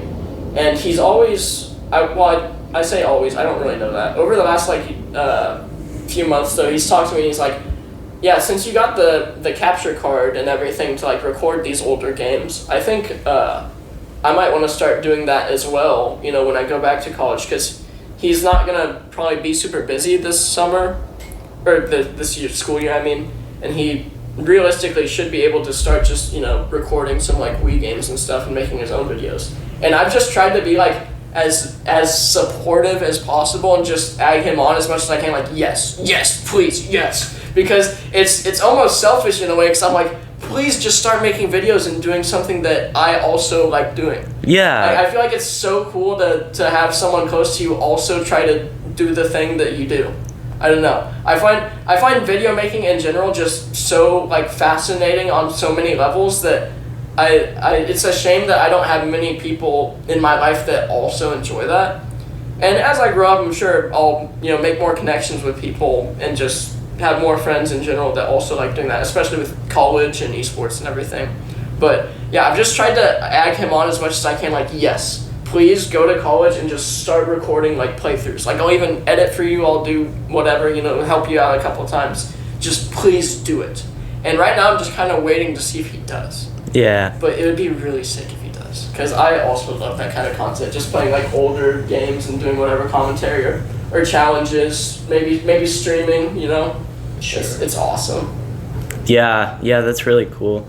Yeah, I hope I meet people who like to do that kind of thing, because it just, I mean, that's an easy way to get close to people when you just have like shared passions. Yeah. It's like, I mean, part of me wants to like join a online group or like Discord server or something with a bunch of other like small creators and just be like, we're all friends now or whatever.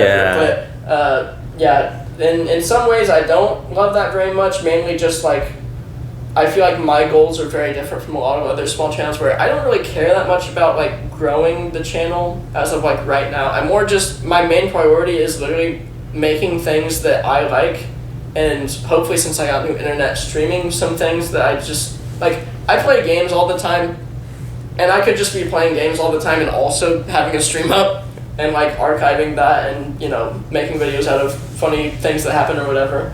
And yeah, I care more about, you know, getting better at making videos because, like I said, if I look back at, you know, who I was as a person and making videos 3 years ago, both are completely different. Like, the videos kind of sucked and just all of my priorities and goals were different. But since I've kept on making videos, I kind of had this, like, reputation to myself where I'm like, okay, I am actually capable of, like, I say fairly consistently. There are like almost year-long breaks between making videos sometimes, but I'm biased since I've made a bunch of stuff this summer. Like fairly consistently creating videos and just trying to get better at it in general. Because if I wanted to grow the channel, I would just spam YouTube Shorts. Like I feel like everyone's like, there's this one simple trick to getting a successful YouTube channel, and they say something that's just not even close. Like really, you just kind of have to spam YouTube Shorts or like have some other means of doing so. Yeah. I don't really care to do that.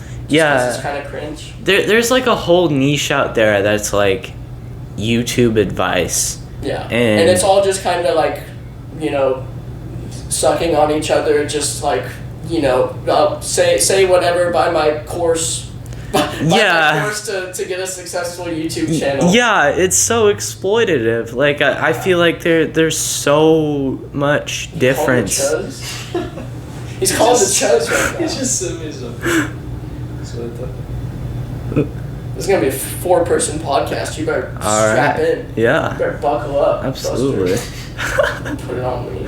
Okay. Are there any like filters you can put on or something? Oh my gosh, it's Daniel. He looked at me and he just had this freaking smile creep up. Fridge cat. Don't kick the cat. How dare you? What's the topic of the conversation on the cast? Bro, I don't even know. They keep yapping. Yeah, Rush is kind of suffering because we keep on just talking about YouTube and he doesn't really like care. Yeah, but which like is unfortunate. That's kind of what we're talking about too. Like we wish more people would care. So it's It's the algorithm. yeah, it's the algorithm. Algorithm guy. Ooh. Yeah. Watch my reel that I sent you. Okay. It's a good one. Can I do it right now? Can you watch a real wall FaceTiming? This is hot girl behavior right here. You need a bag of like spicy Cheetos or something and you'll be set. Okay. FaceTiming the Chuz and watching Instagram. What a life to live. Yeah, That wasn't meant to be taken like critically. I know. I liked it. It was funny. We all thought your video was great, sweetie. We thought it was wonderful.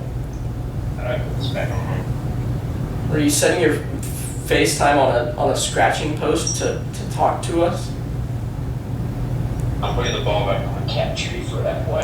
Putting the ball on the cat tree. I think it's kind of weird watching this, like not being able to see Rush's phone. I agree. Like. Can I record this for the podcast? You should pantomime Daniel or hang up.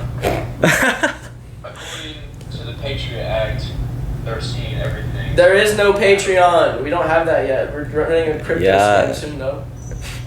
Yep. Oh. Okay. I really didn't expect you to just hang up. That's not nice. Poor guy. Poor guy just wants his second episode on the Rollcast.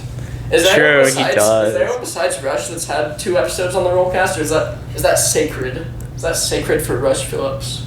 Ooh, that's Sam Radley has had 2 episodes.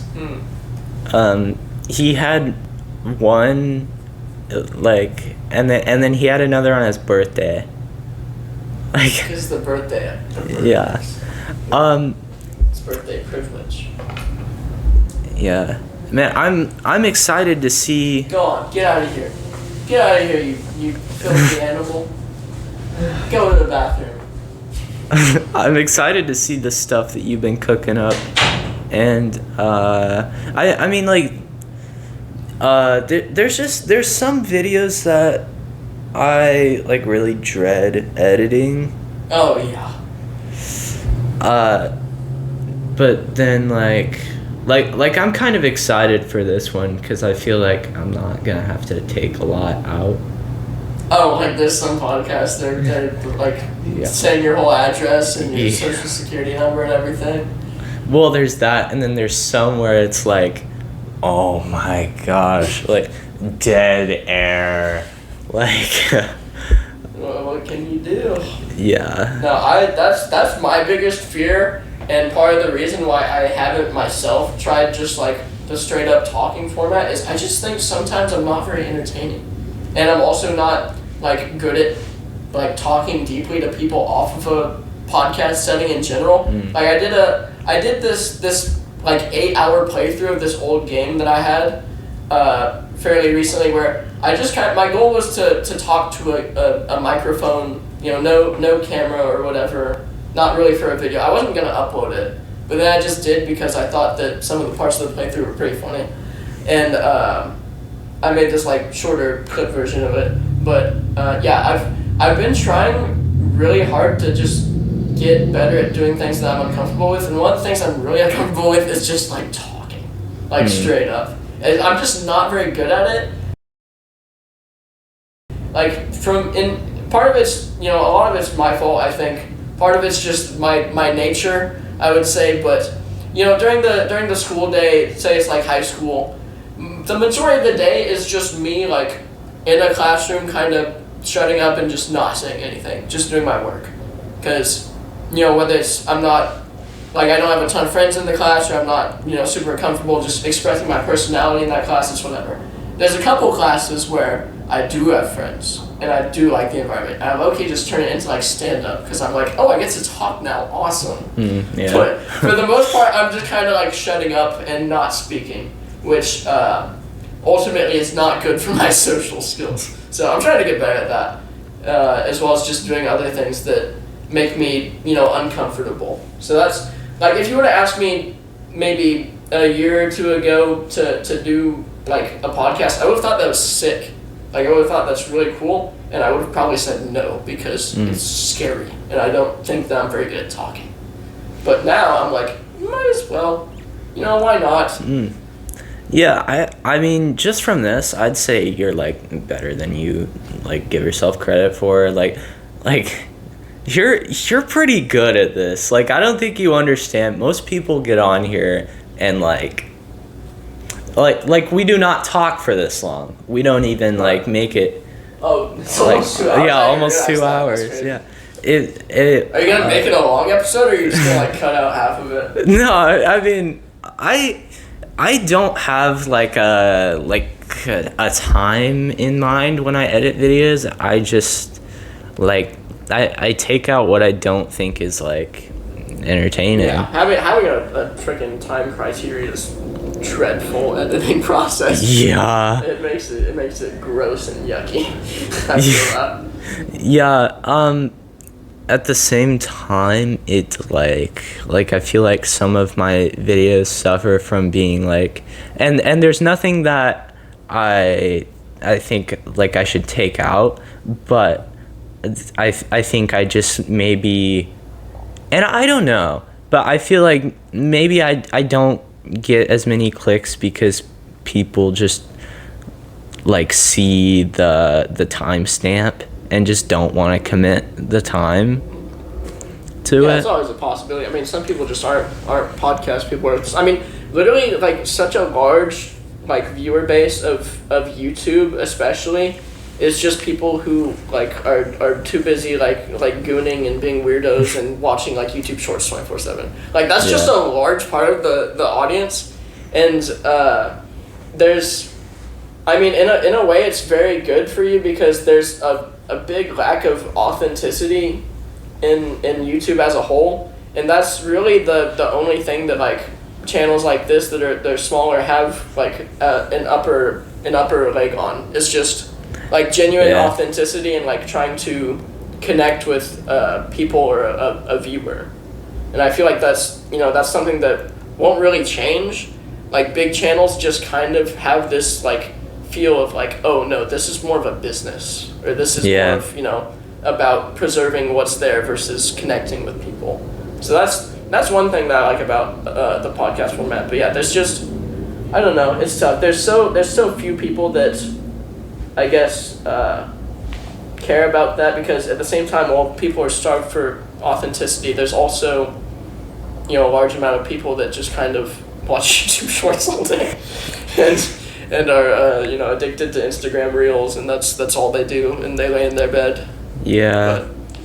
But that's not the people that I would want watching any of my videos anyway, because I get like 20 something views, I would say, on average for most of my videos in the first like month or two, and I'm good with that because there's like my brothers, one of my brothers lives in Kansas City, and he has a bunch of work friends that he's really close with, and there's like 4 or 5 of them that he always says really like my videos, and that is actually motivates me a lot, because there's just some people that I low-key don't know that watch like the majority of my videos and they like them. So having like that group of people, like my brothers, the little friend group that I play games with, and some of their friends watch the videos, and having it still be like 20 views or something, that makes it a lot easier to do versus just if I didn't like know that any of them were really watching, I just kind of got whatever views from people clicking on for like 2 minutes and going off. I'd be a lot more frustrated with it. So as much as I say that I don't like care about it really growing or anything, there's also that element of it which makes it a lot easier. Yeah.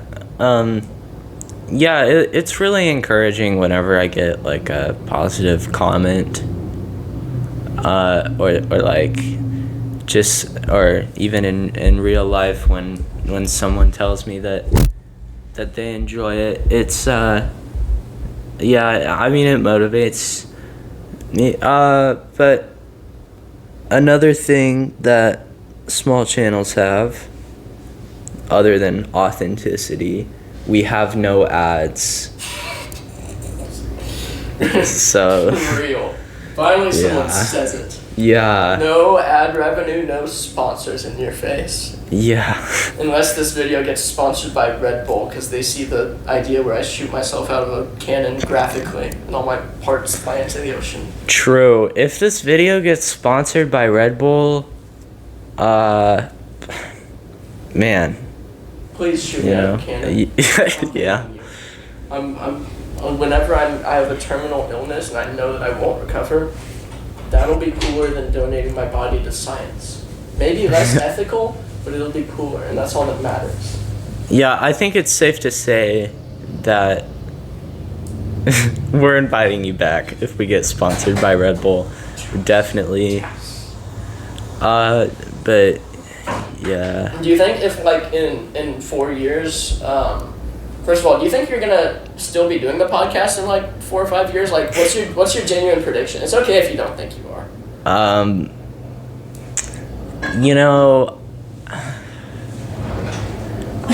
I honestly don't know. I think I'll definitely still be making videos. Bro, we talked about this earlier. I'm back. We did? Yeah, we talked about this earlier. We're gonna do the podcast until you die, and then the last episode is going to be like live from your deathbed. Oh yeah. That'd be pretty cool. That'd be pretty tight. And you're gonna choose a successor. So it's never gonna end. Like the Wheel of Fortune or Jeopardy. It's Or exactly. we get like some weird Disney like corporate shill who doesn't have a personality or something. Exactly like that. Awesome. Awesome. Yeah, I mean, I don't know who I'm going to name as my successor. Obviously, like, Crown Prince of the Rollcast. yeah, I think most of the people that I have in mind to replace me would obviously be pretty old by that time. So I'm Now you're really not pulling sure. on the fabric that holds everything together. Now you're talking about big government. See, that's what you don't understand. Yeah. It's all good old boys cast buddy system. It's all corrupt. That's what they don't tell you. Except everyone knows that already. That's Exactly. what they don't tell you, Rush. Rush, you'd be a great politician. Spreading awesome lies and taking corporate donations. Yeah. You do wonderful. You want to run for Senate?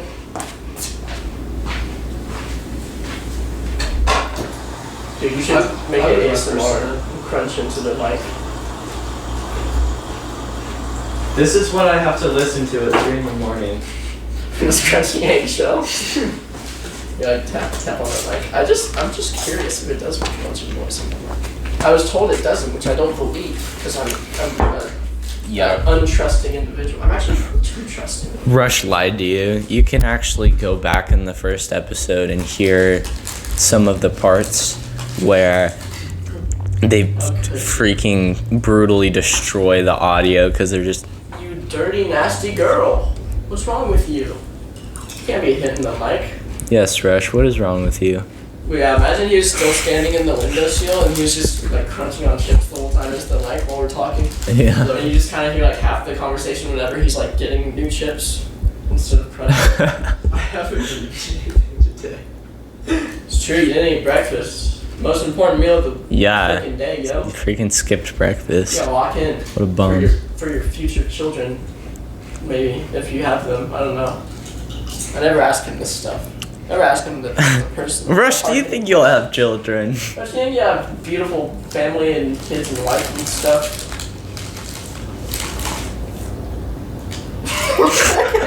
Okay, you know what? That says it all, honestly. This is gosh. freaking groundbreaking journalism. Mm-hmm. I like having a mic that you can hold, by the way. I've never had like a big old mic that you can hold like this. It's kind of cool. Really?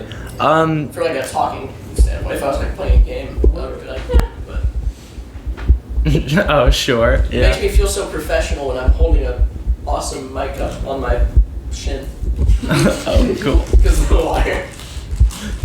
Yeah. It's a little short. It's okay. Aren't we all? I was shopping like mics that hold themselves. Like the arm or like... Yeah, but they're... I'm tempted to get one of those because I accidentally broke the freaking... the thing that holds my mic up, so I just have to like bounce on my table. Well, they're expensive when you have to get 3 of them. Oh yeah. And I also don't know where I would put it. So I think I'm gonna hold off on that. Screw 3 arms into the wooden coffee table. Yeah. They're just there permanently in the way. Trying to watch TV on the couch, there's a giant arm in front of you. Yeah.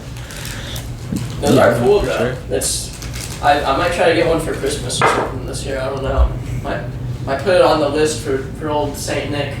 Dude, now I'm like I grew up. We moved here maybe like 10 years ago or so, maybe a little bit more, and we built our own house, which in itself was like a nightmare because we had these like terrorist contractors who like would just lie to us 24/7 and not do what they were supposed to. So we had to live in a rental house for like a year, but eventually we got the house built, and we had basically for me and my brothers we had one big old room and then 2 tiny rooms, and it's because if you grew up with like 2 brothers, you know it's the caste system. It's the caste system, okay? So the oldest brother gets the big old room. The second oldest gets the slightly bigger small room, and then the youngest gets the smallest room, right? And I had to deal with that forever, and I was like, I want a freaking big room with the awesome window, dude. And eventually my oldest brother, Cade, graduates, so Blaine, my second oldest brother, moves up to the big room, and I get the slightly bigger room. I'm like, okay, this is pretty sick. And then my brother Blaine graduates, I get the big room. Because they get the other 2 rooms, but they're not really home that much because they're at college or work and everything. Now one of my brothers moved away. And I get the big old room. I'm like, this is sick. This is awesome. I can store all my awesome stuff. I told my parents, I'm like, yeah, I'm gonna keep my room clean all the time because I have this big old room and I'm so lucky, thank you.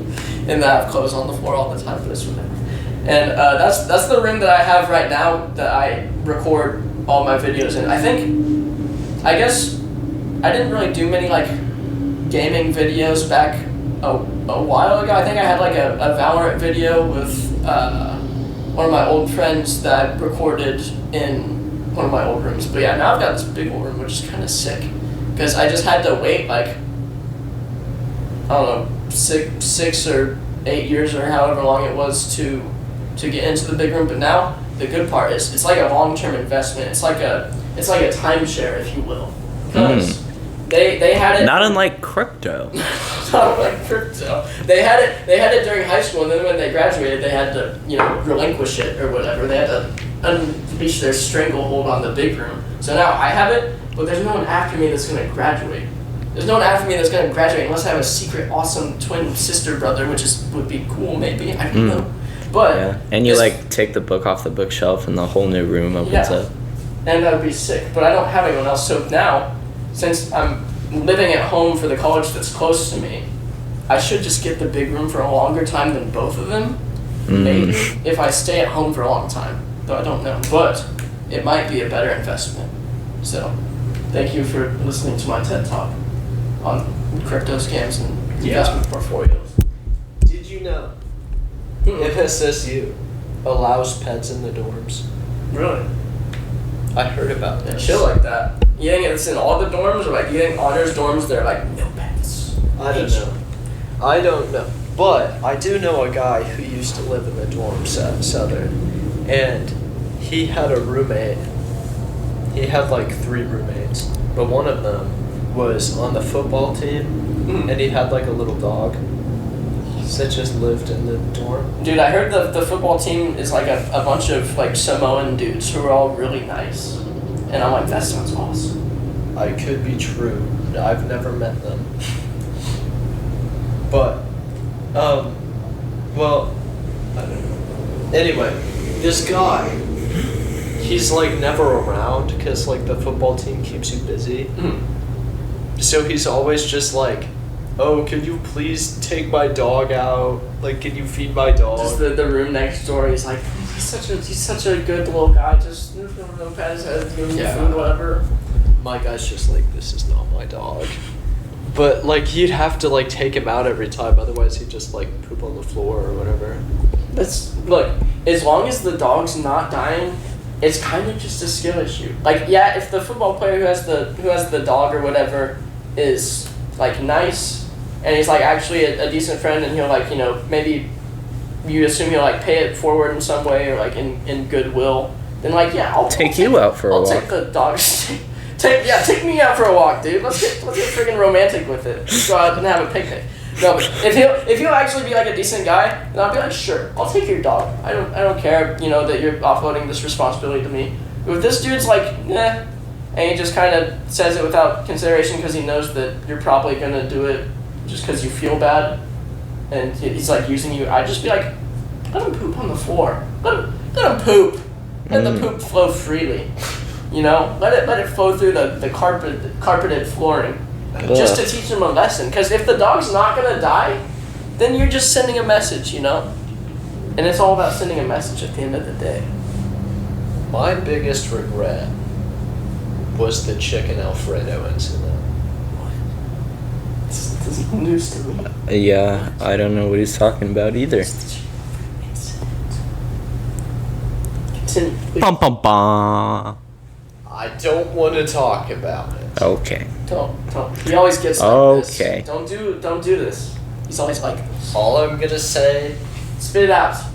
There may or may not have been some chicken Alfredo.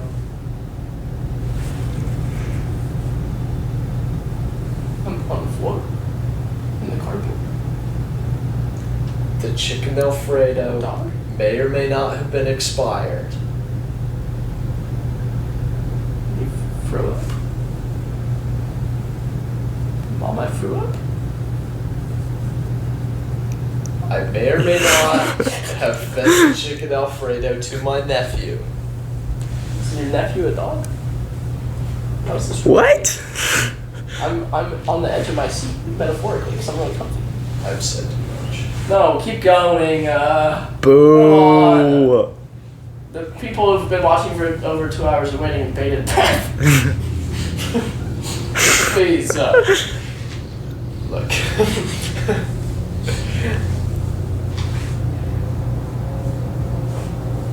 I don't think I can say it. Oh my god, dude. It's freaking muzzled by big government. He's Alfredo baiting. Alfredo baiting. Guards. Rip his little head off. Chat roast this guy. Roast this guy. I like how you responded that to like Daniel's comment one time and then nobody roasted him. Well, yeah. You're really not going to tell us about the Alfredo incident for 2017 or whatever? Listen, I don't want to spend the rest of my life in prison. Who cares about your awesome nephew who's probably got food poisoning and is terminally ill and stuck in a wheelchair? Who cares? Tell us the story. Tell us. Turns out the chicken Alfredo was not chicken Alfredo. That's all I'm gonna say. Mods, ban him. Ban him. It's like the guy who goes on a podcast just to start every sentence and then stop it. Guy who goes onto a podcast to say, I got a pretty cool story, maybe I'll tell you next time. We should make a sketch and post as a short. Guy who goes on podcast and chicken Alfredo baits you. Chicken Alfredo baiting is just such a clickable term, you know? Yeah. It's just such a clickable term. You're a meatball baiter. These are just different dishes. Meatball. What? We don't do that body discrimination stuff. Body positivity on the Rollcast. And then I do a heart and then I draw the Disney logo. So I don't know how to do Disney logo. Disney wand thing, yeah. Yeah. Disney Channel We have wand awarded thing. the obese man on the podcast. Yeah, and then we say this is normal. And then there's nothing wrong. When with I come back this. for the obese episode, I'm stuffed to the brim. And we do the live Ozempic injection, and everyone's like, wait till this timer expires, and I will inject myself with copious amounts of Ozempic, and everyone just has to wait while the timer's on screen and watch us. Do you guys remember when it was like peak humor in like grade school, where like an 8-year-old would come up to you and say, "My doctor said I'm morbidly obese." And he's like 8 years old. That's what I'm saying. No one is sensing it before age 10. If you made a joke like that, you may be entitled to compensation. Entitled to compensation. You might have lung damage, but you have to just rinse and keep doing what you're doing. Because eventually you develop a personality whether you like it or not. Unless you're some people, then you don't. But that's okay. Why don't we eat cactus? It's too spiky. Like it would hurt. No, you take the spikes out. Aren't there like all the? It depends what cactus. Don't people? Like a cucumber. Don't people eat cactus? Isn't that like a thing? I'm pretty sure. Yeah, I'm pretty sure some people might like grill it, kinda. I'm sure it's a thing. I went to Colorado on vacation maybe like 5-ish years ago or something like that, and I was just like, Mom, please let me take a cactus, please. I want a cactus so bad, please. And I make her like dig out this whole like tiny cactus. It was like this big or something. I make her dig out this whole cactus and everything, and we'll put it in a potted plant. She actually got a literal fly like stuck in her ear while doing this, by the way. Oh my gosh. Which looked really painful, and she couldn't get it out for like 10 minutes, and she was just like actually in pain. But regardless, I got this awesome cactus, and I'm like, dude, I've never taken care of a plant before, but cactuses are easy to take care of. So I will feed this cactus and nurture it as my own, and it's my child, and I love him dearly. So I do this for like a year, and it gets bigger. It even has like it's one of those, I don't know what you would call the body of a cactus, like the individual cells that stack up on top of each other, and it has one of those like cells that pops out and starts to get bigger, right? Like the arms. Sure, yeah, like the arms. And it has one of those that pops out and gets bigger. Eventually, I'm like, it's a cactus. I don't need to water the cactus, it's a cactus. Duh, I'm such a dumb idiot buffoon, stupid goober shoes. So I stopped watering the cactus, Then like a couple months later, it's low-key looking a little sad. It's looking a little sad. I'm like, I'll water it sometimes. I just kind of end up forgetting to water it. And this is how you know that I'm like the worst plant caretaker of all time, because even the cactus just kind of starts dying. And to this day, there's this tiny pot in our kitchen windowsill above the sink with the cactus. And then for half the time that it was there, one of my parents literally just put another plant like pot on top of it, and it's like crushed down into the dirt. That's how bad the cactus was. But it's still, I think right now it's still there with nothing on top of it. It's just crushed into the dirt. Isn't that sad? Yeah. Yeah. Do you want to see my cactus impression? Of course. You look a little put out with me. No, of course I want to. It's not, of course. Why are they not? Let me get into character. Dude, take your time, babe. Please. Why is it putting it there?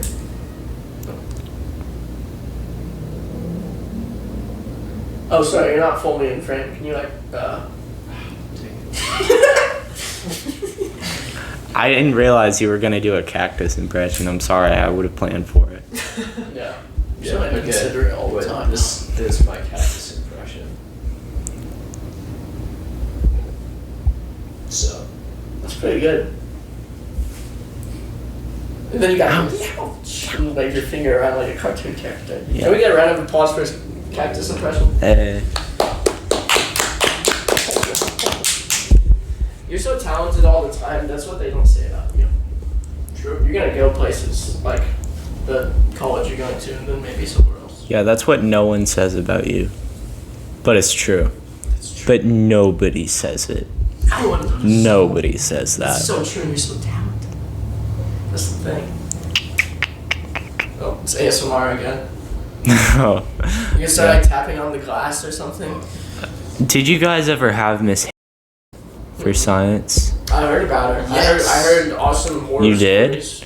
Okay. This is insane. Like, she actually. I see her at the gym sometimes. Yeah, you gotta love her though. You gotta love her. She just retired from teaching, actually. Yeah. But. As most do. Yeah. I retired from teaching one time. But Right. How was your teaching career, Rush? I taught 3 students. Okay. What were their names? Reginald. Okay. Bragia. And Ferendipolidis. Ferendipolidis. Okay. What ethnicity were they? That's a weird follow-up question. Yeah, that's kind of weird talking about like teaching. You're talking about like something else with the race and the stuff like that. We're talking about teaching. What ethnicity were they? Unclear. Sources Okay. say, shake the magic 8 ball again. Maybe we'll find out. I taught 2 people how to freaking swing a tennis racket one time. Maybe. You guys learned eventually. Yeah. Yeah. Undeterminedy, you could say. That's not a word. But you could say it. Okay, Exactly. Mr. Okay. Retired teacher, yes. Miss. Okay. I want to talk about her for a bit because she was quite a character. Of course you do. She was quite a character. Okay, so she was like into a true crime, and she would tell us about how she grew up, and they had pigs when she grew up, like she lived on a farm, and she told us one time, she was like, pigs will eat anything. That's why like serial killers will like chop up their victims and feed them to the pigs, and we were all just like. I'm afraid to throw up and it's all over dude next to you. Yeah, like she told us about she knew this guy who like worked in a factory where they would like process meat, and like he It turned into choice cuts. he was working without like buckling his harness because you were supposed to wear this harness, and he fell into a meat processor and got ground into the meat and freaking died. That's tough. That's tough. I mean, I didn't think he fell into the ground beef machine and then survived. Like, he's just ground beef now, but he's like, okay. Okay, well, whatever. Have you ever committed a true crime? No, I have committed many false crimes. Name all of them. Okay, well, just let's see. I'm trying to think of all the ones we've already talked about on the podcast. There was shoplifting again, assault of a fast food worker. I don't know. Yeah, there's all kinds of stuff. libel, crypto scam, Crypto scam. You know, all the good stuff. all the basic ones. I impersonated the Pope. Let's see. I had to fact check something. What do you do? He's looking up the death of Alfredo Rampi on Wikipedia. Sorry, continue your crimes, your list of malfeasance. Wait, the death of Alfredo? Are you Alfredo baiting again? Oh my Tell God. us what happened. Doing this. Okay. He on. always does this. Your nephew. If you've never seen this podcast before, just take it from me. He always does this. Okay, I don't want to talk. You're such a sick, twisted individual, you know that? I don't want to talk about it. Let's just say there was a kid.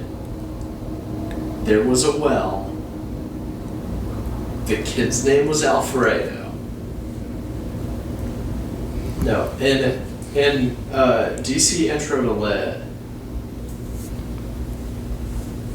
for some reason this came up, that there was in the 80s, there was an Italian kid, a 6-year-old, who fell into a well. And then he was trapped in this well for multiple days and he died. But then we found out that his name was Alfredo. And you had a field day of that information. Yeah, you had it freaking ripped. Oh my gosh. It's just So yeah, let's parade this little dead Kid boy around. freaking and starved to death in a imagination, well, and we you. couldn't help it. His Oh, name so, was this Alfredo. tragedy is so funny. So He's funny, guys. Italian and his name was Alfredo. Oh my gosh. And that's what you've been talking about for the last 30 minutes? Before we got to the We literally creamy center of the Tootsie Pop? We spent half the class talking about this kid. And I actually wasn't the one, I didn't start it.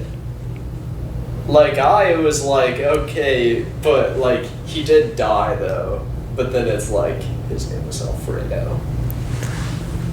This is nothing like my dress-up party funeral. You know that? This is disrespecting the dead. I want you to know that. He was just a boy. Oh, what if you had, like, a bunch of condiments, and then when people walk by the casket, they can just, like, squirt whatever on I their face? freaking hate condiments. No, Vito, can't do it. Oh. I eat everything plain, like a serial killer. That's disrespectful, Rush.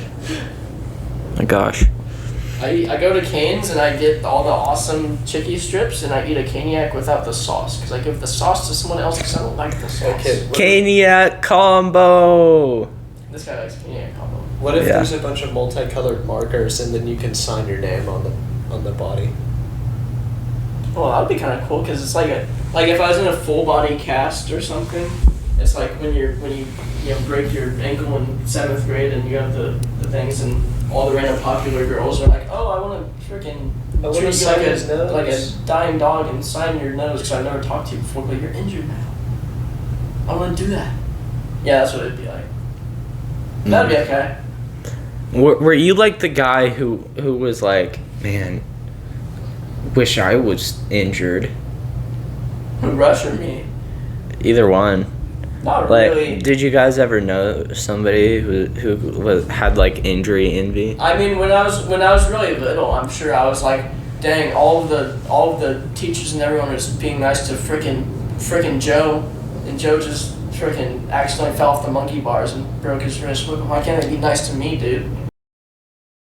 I should jump off the monkey bars and break my wrist, maybe. But Yeah. probably not. They should be mean to Joe. There's always a guy in high school who thinks that he is a kangaroo. Elaborate, please. Everybody knew a guy who thought he was a kangaroo. I've talked to a bunch of people about this, and they all say, I'm sorry, I don't know anyone who just acts like a kangaroo. I'm sorry. "No, you did."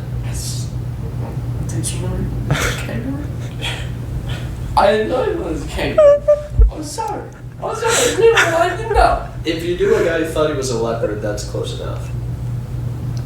Did you go to frickin' Furry Academy High Junior School for furries? We went to the same high school. Well, yeah, but, you know, before all that. You got held back or something, probably. Or like skipped around. Have you been going off the podcast to go frickin' do your works in the litter box? Look, everybody knew a guy who was obsessed With jumping off the playground or what? Or shitting in a litter box? Which of the two options is it, Rich? I'm begging. Well, I think we're out of time. Oh my God. Oh my god, bro.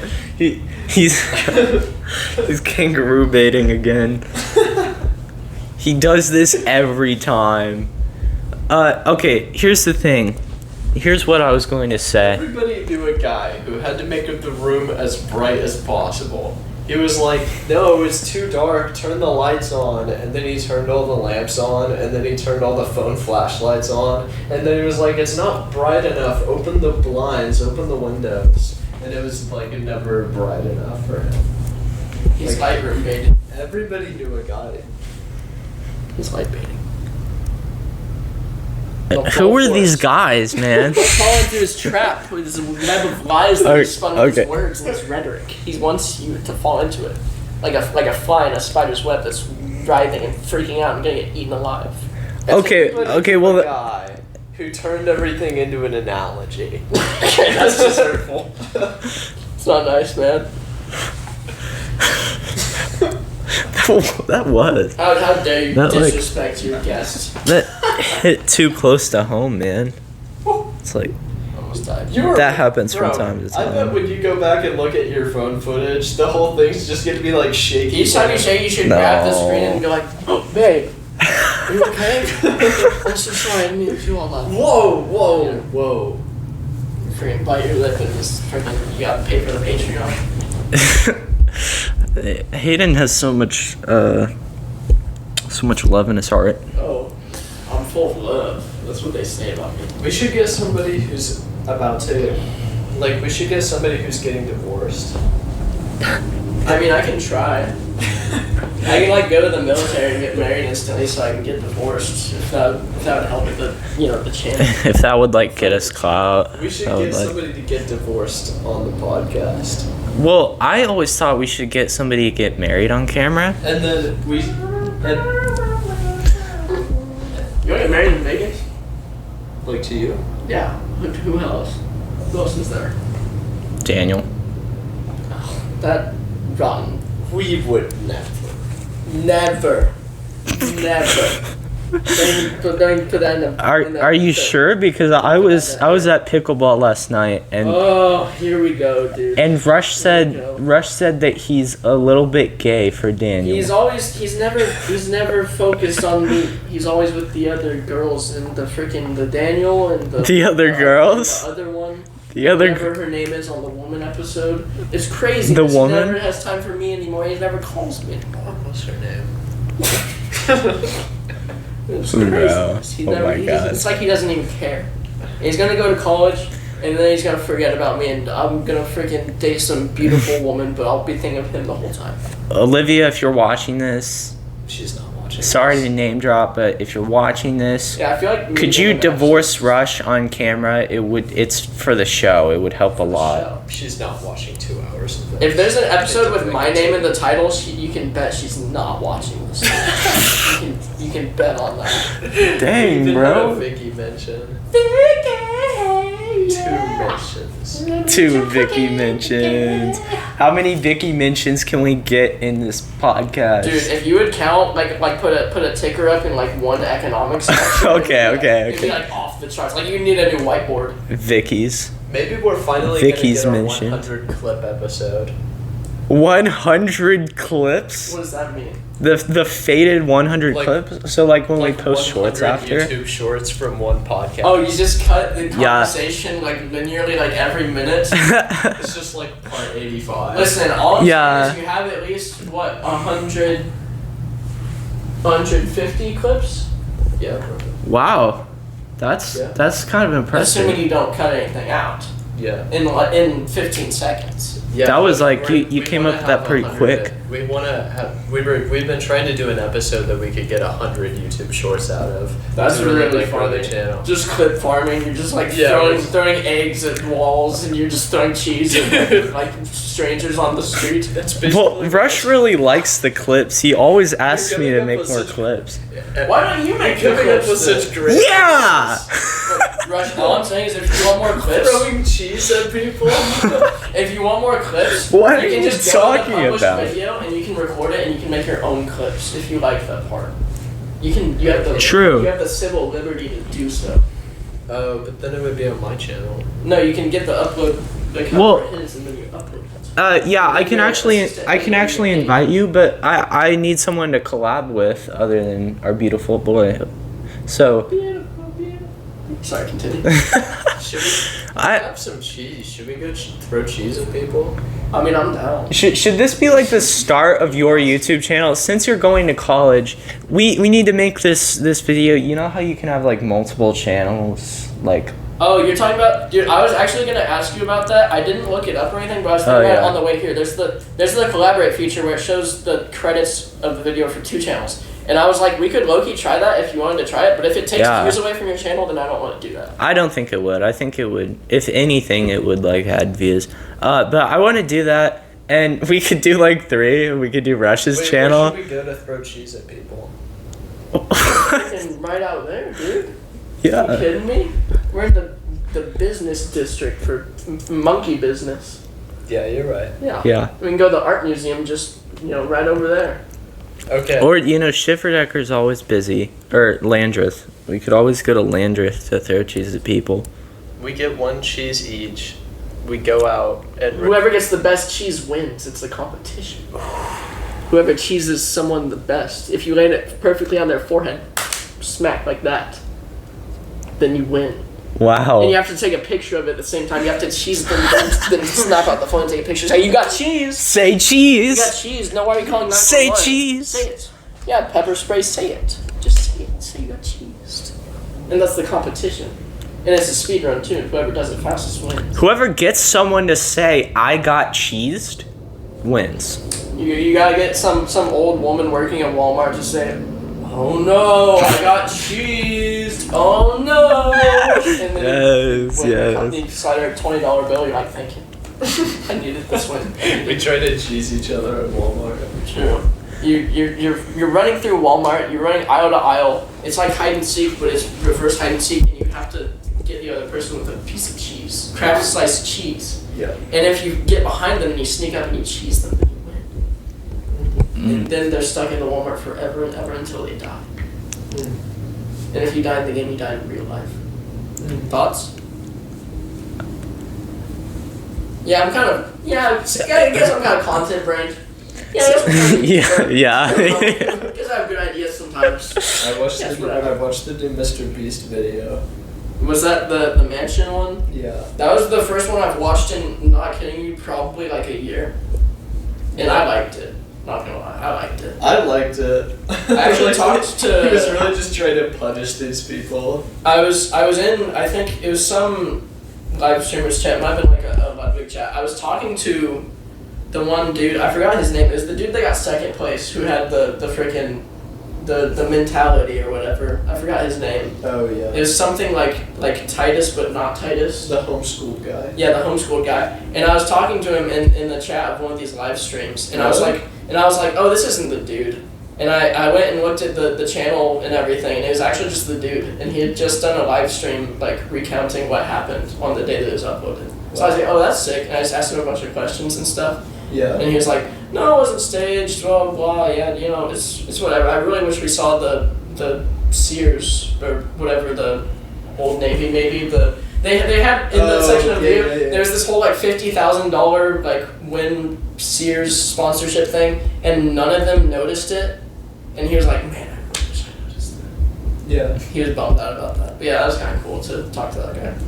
Yeah. For sure. I talked to a Mr. Beast contestant who Mr. Beast mentions. Okay, that's really cool. You should. Yeah, that interview is gonna bring so much clout for your channel. Like, your here's a video of my your video text reporter recap now. of talking to this dude who said, "Does anyone have questions about Mr. Beast Bar, and he makes chocolate." Whoa. Mr. Beast mentions. Throw it up on screen, and we're gonna get Mr. Beast and our people mentioned. We're gonna get so many views. If I'm in that mansion and he's like, guys, I have a surprise for you, and you run down the stairs or whatever, and it's just like a vending machine of like Mr. Beast Feastables, like I'd just be so disappointed. Yeah. Dude, this might be a controversial hot take.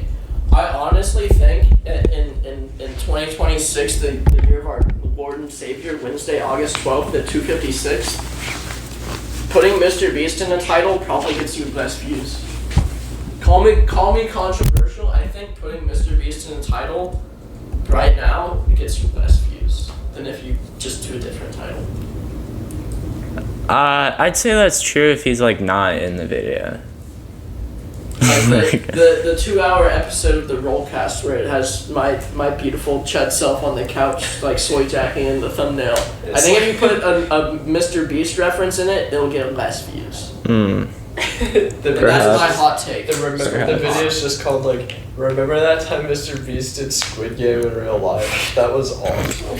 That is like the average like random podcast title on YouTube, and I'm like, dude, there's no one watching this podcast. Please just make a normal title and someone will watch it, please. But they never do, and they're like, oh my god, did you hear about the new Sidemen KSI drama? And that's like the title in all caps.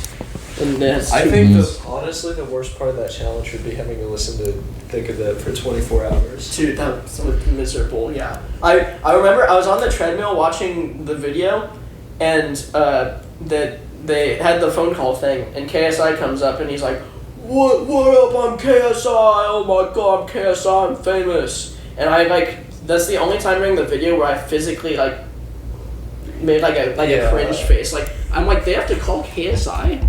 Like, why don't they have to sleep in the bathtub for 24 hours again? That sucks. Like, hey, that dude sucks. But it's whatever. Yeah. Never gonna meet him. Or else I'd sleep him in one punch probably. So would you win the challenge? Honestly, that I don't know if I would make it through 24 hours of listening to the thick of it.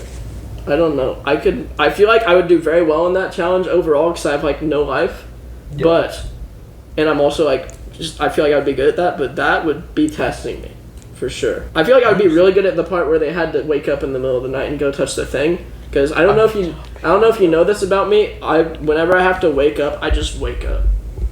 Oh. Straight up. Like, that's we good. would go on these tennis trips, and everyone would act like I'm some like freak boy anomaly thing, because we would be in a hotel room, and literally everyone else in the hotel room, they would set these alarms on their phone, right? Daniel was there most of the time. And they would set alarms on their phone that are just blaring in the hotel room at like 6 a.m. before our tennis tournaments and districts and stuff. And I'm like, usually before everyone goes to sleep, I'm like, okay, who's setting alarms? We need to organize this so that we're not miserable in the morning, because I know I'm the only one that's going to get it. And they all set these blaring alarms at like 6 a.m. that are all the way by the TV stand, so you have to get out of bed and get it. So one of them starts going off. It's like playing the Angry Birds theme, and like as loud as possible, where it can be heard through the walls of the hotel. Oh. And I immediately just instinctually like jump out of the bed, frame one, and instantly go turn it off. And they all act like I'm Superman or something. I'm like, no, dude. I literally am just so annoyed at the fact that you did this after I tried to organize like alarms in the morning, that I went up and got it instantly, because my body can just kind of do that. So that's cool, I guess. That is pretty cool. I could never. But yeah, that's one of my pet peeves, especially with like sleepovers and stuff, when people just like set 400 alarms because they don't wake up to their alarms in the morning, and then I'm the one who has to go do it for them. I'm like, dude, we went over this. We talked about this, please. But it is what it is. What can you do? All right, Rush. Don't let me get more attached to this idea than you are. You gotta make shorts and upload them, seriously. I have to make the shorts? Well, no, you don't have to make all the shorts, but I just think it would be cool if you made some shorts for it. You could go on your channel. I don't know how. But I'm gonna see, that's the cool part. I'm gonna tell you. Yeah. Okay. Rollcast, Yeah.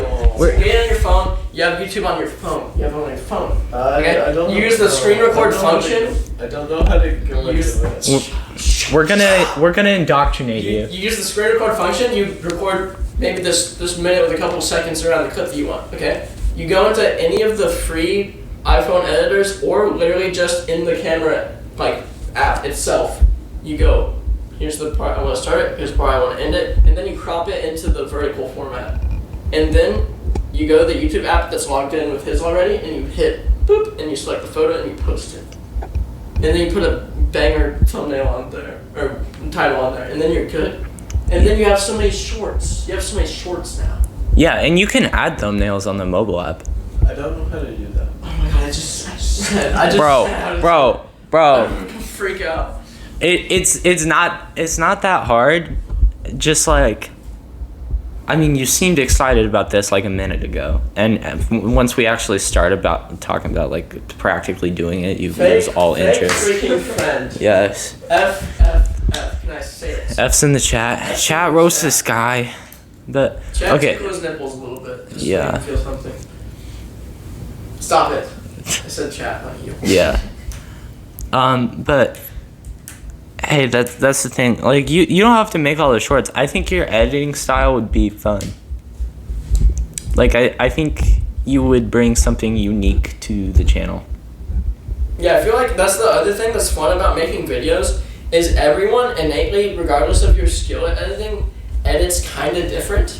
And that's why, like, if I did get the channel a little bit bigger, or just like want to hire an editor when I, in a few years when I got a bit older, I would low-key be pretty hesitant, because I've like everything is like homemade, like from Mama's kitchen. Yeah. That's been on the channel so far. Like I've just edited all of it, and it's low-key a egotistical belief, but I'm like, no one can chop it up like me. No one can chop it up and freaking stew it like me, which clearly people can. It's just not that hard to find like a good editor. I mean, it's probably kind of hard, but it's not hard to find someone that can do the content that you want. But I have this egotistical belief. I'm like, no one can chop it up like me, dude. No one can do it like I can. I'm the greatest to ever do it, because I've edited videos for like 3 years.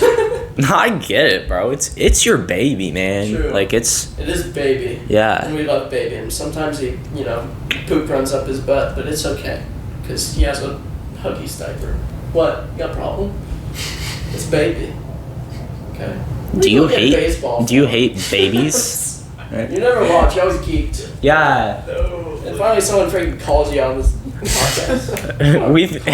We've been doing this 2.5 hours. And Holy cow! yeah.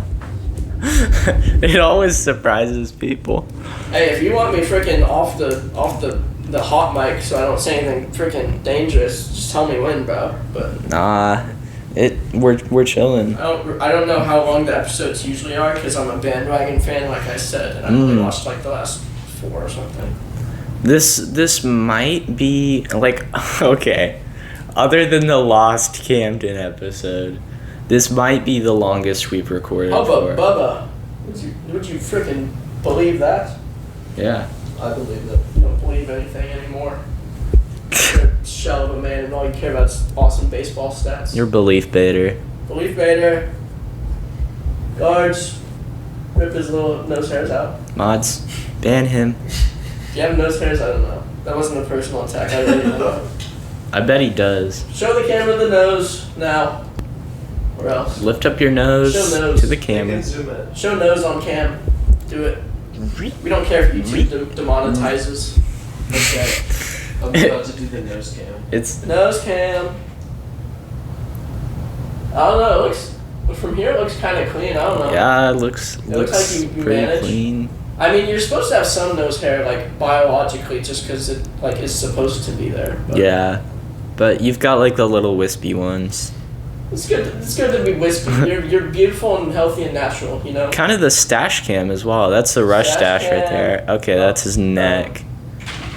Stubble cam. Stubble cam. Earlobe cam. Chat. Chat. Perpetual 5 o'clock shadow Oh my God, cam. Chat, look at this. Because he doesn't shave. Isn't that crazy, chat? Chat, look at my eardrum. Oh my God, W's in chat for my eardrum. Oh my God, chat, my iris is so brown today. I was like rotating around you like a 2009 music video. This was just a Jay-Z. It does look like that. that. Go so hard. Tonsil cam. Ew. Yeah, it's kind of mad gross, bro. It's getting graphic on the Rollcast. Yeah. Tell you what. We might get flagged for this, Loki. YouTube's just gonna see like the fleshy inside of his mouth and be like, this just has to be like nasty XXX content. Yeah. There just has to be some gross, crass stuff going on. I'll appeal it though. You don't peel it. You let him show. No. Wait, Whoa. Don't do it, please. Please, the Rollcast must survive. You can't bear it all. No feet. No feet. Dude, this episode's title: Rush Phillips bears all in front of the camera. Post it for free. It's craziness. He's posting it. Rolling cam. Rolling cam. Oh, I meant to ask you. Like when we started this, but it's okay. It doesn't matter. Dude, the viewers are gonna have a freaking stroke. Yeah. They're gonna have an actual brain meltdown with this view. Yeah. Hopefully you put it on the other camera because this one's god awful. Yeah. Oh my god, dude. It's like the life of a fly just buzzing around like rotating True. around people 24/7. True. It Wait. looks like. Really cool. Oh my gosh, he did a flip. Turn the light off, you sick, nasty guy. Oh. Well, then. The light goes on and off on its own, like it has a mind of its own or something. Really? Yeah, I don't know. You think it's like senses darkness or whatever, like the window? Yeah, maybe. Okay. I meant to ask I you, hope you guys all like the podcast. I hope you like the podcast. do you have a name for your fans? Me? I don't really. No. Are I don't they? think I have fans. I have close people in my life who like watching the videos I make. Are you the Who Pack? The Who Pack? Smoking on that hoop pack. If you're in the Who Pack, can you let us know? Hey, how about Haydehoo hoodlums? Haydehoo hoodlums, yeah. Decent? That's peak. Something here? Okay. I don't know. I'll Yeah. have to stew on that one for a bit. I'm sure I could come up with some good ones. Stew. Sounds good. Stew. Alfredo. If Alfredo. you're in a room with Sabrina Carpenter. It's this podcast now. That's our podcast. All right. Wait. Hear me out. Rollcast is dead. Hear me out. State Representative Bob Bromley. Oh my god, Bob. And guess who else is in the room? Bob Bromley's always watching me from afar, dude. Guess who else? Guess my who else is in the room? I don't know, some TikTok model because it's this podcast now. Caesar Chavez. Wow. Isn't that the comedian or is that someone else? No. He's a guy.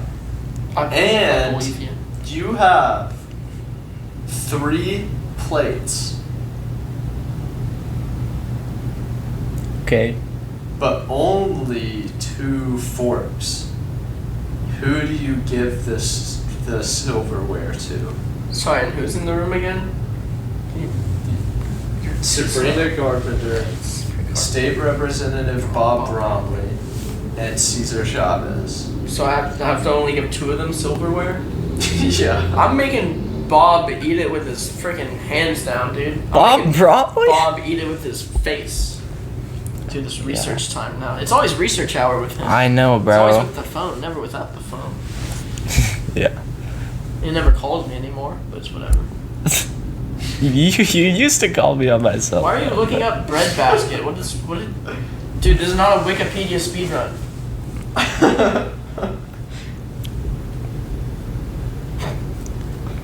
Bro, you know Wikipedia speedruns? Huh? I would do that when I was bored a lot in class last year because our school's administration and like the tech people were always terrorists and they would just block anything that's like fun.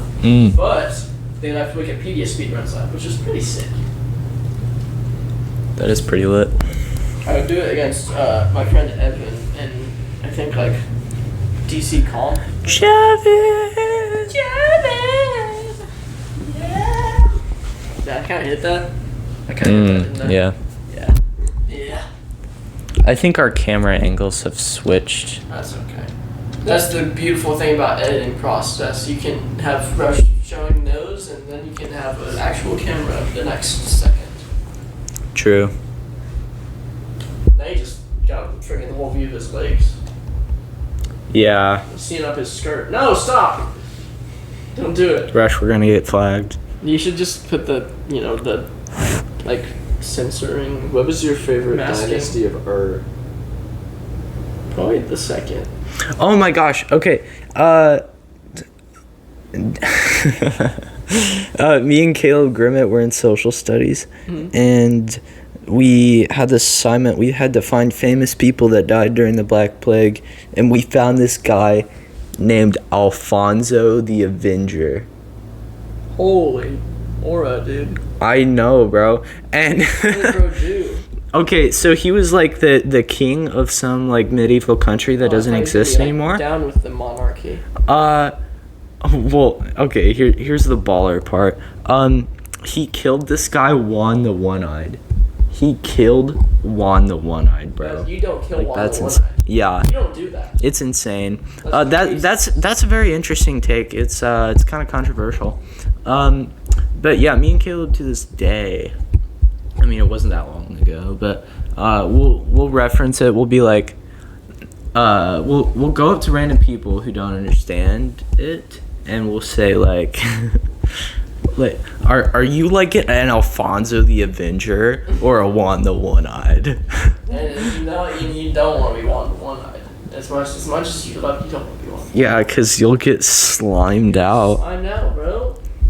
By Alfonso. Slimed out the homeboy. Dude, did you ever hear about John Backflip, the first guy to do a backflip? No. He's kind of awesome. That's really You aura. ladies should look it up at home when you can. John Backflip, the first creator of the backflip. Look it up, Pretty babe. revolutionary stuff, if I may add. Yes. Alright. Can we do one more thing? Of course. Where are we gonna end after? Well, we have to do the cheese. Well, yeah, of course. We're gonna throw cheese at the homeless population or something. But that's Yeah. after, of course. Yeah. Continue. Oh, no, that's what I was talking about. Oh. Oh, okay. Cheese fight. Cheese fight. Cheese Oh. fight. Cheese fight. Oh, Cheese fight. Cheese fight. Sleep over at my house. No girls allowed. Cheese fight. Awesome.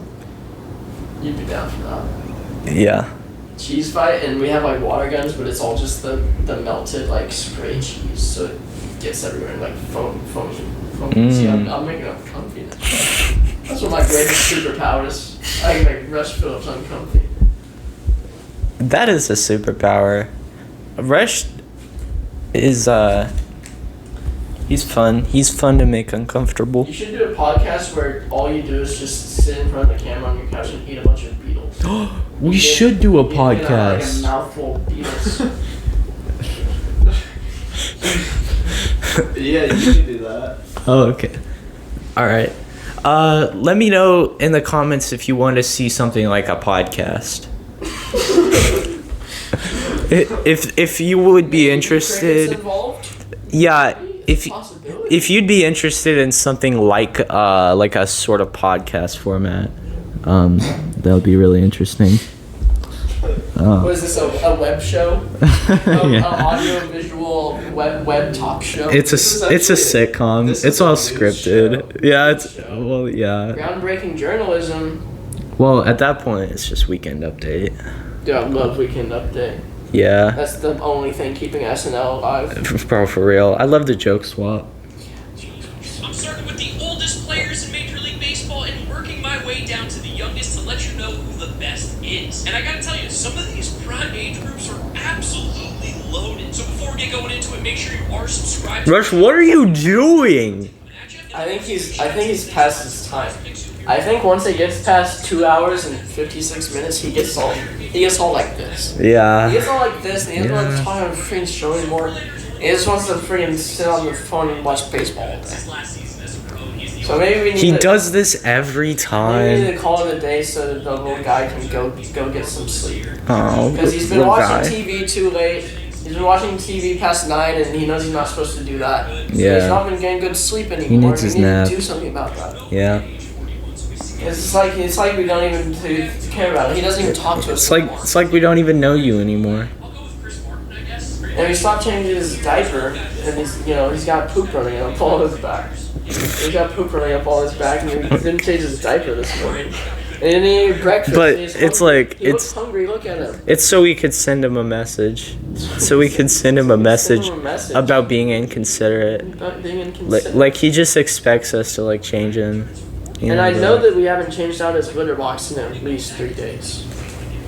I Yeah. know that we haven't. And he feels unwelcome in the home. He feels unwelcome in the home, and it's not acceptable for us as co-parents, Yeah. as gay, monogamous, but platonic co-parents. It's uncomfortable. Heteroplatonic polycule. Polycule. Parenting. Yes. Coordinate organism faculty. Organ donors. Supervisor of the child. Assistant director. And he's always like, Bro, he always does this. I don't know why you're doing freaking podcasts anymore, man. I Yeah. don't know why I'm afraid to do podcasts anymore. But we're almost at 3 hours. Oh, what, are you waiting for the beautiful 3-hour time? I've never seen the 3-hour mark Dude. before, so Freaking, likes in the chat. Do you think we can get to 3 hours, chat? yeah. Chat, do you think we can get to 3 hours and then change Rush's diaper and wipe up all the poop off his back? Chat, but that's any like believers in chat? but that's like before editing, so after editing it'll probably be like 4 hours. You can't. We didn't change your litter box. You can't. Rush, Stop. we haven't done cheese. We need to segue into cheese. Segue into cheese. Segue into Say cheese. cheese. Cheese. Beautiful. That was really incredible. Do we end the episode at segue into cheese? And then we just have a random like vertical clip of us throwing cheese at each other? Yeah, I think so. I think that's what we need. Is that the slices? Shredded cheese, bro. Shredded? We don't have sliced cheese. Flip this around. We'll melt the cheese into awesome square-shaped blocks. Yeah. We don't have to get dangerous with it. Look, we're gonna use shredded cheese and you're gonna like it. What, do we throw bits of cheese into each other's mouth? He's got a bag of shredded cheese, bro. No, we're gonna take turns hitting each other in the face with shredded cheese. Classic sleepover activities. Sleepover. Sleepover. Alright, night. Get up here. We just passed 3 hours.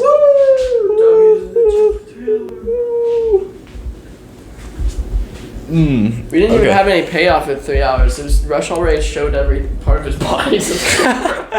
Yeah. Was I supposed to wait for after 3 hours? Yeah. I was waiting for the cheese to party. Oh, the video stopped, dude.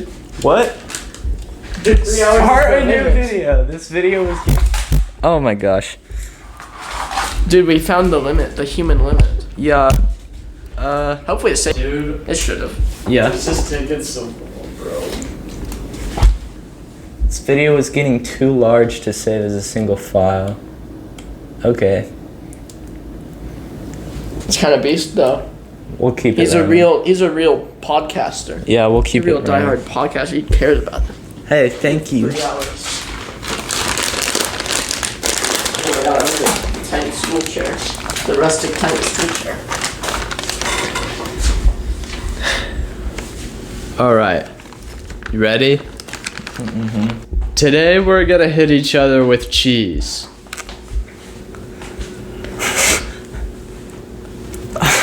Oh, all over the couch too. What can you do? Oh. All right. Why would you do that? Hayden's turn. Oh, me next, me next. No, worry, I'll bring the cheese chair. You want me to hold the mic for you? I'll be in the cheese chair. Oh my gosh. Today, Hello everyone, welcome back to episode 67 of throwing cheese at my guests on the podcast until they leave my home. Today we're gonna be... Go ahead. Is it in my big beautiful eyebrows? Oh my gosh. You're gonna need a freaking vacuum trip, buddy. Oh, My turn. oh, me next. Go ahead. Hold that mic, sweetheart. I'm Rush, and I'm about to get What's in my cheese in my face. We'll go from the under angle. Thank you, everybody. 9 out of 10. This has been Cheese Party with your friends, sleepover edition, no girls allowed edition, girls night edition. Thank you for watching. All right. I think that was pretty good.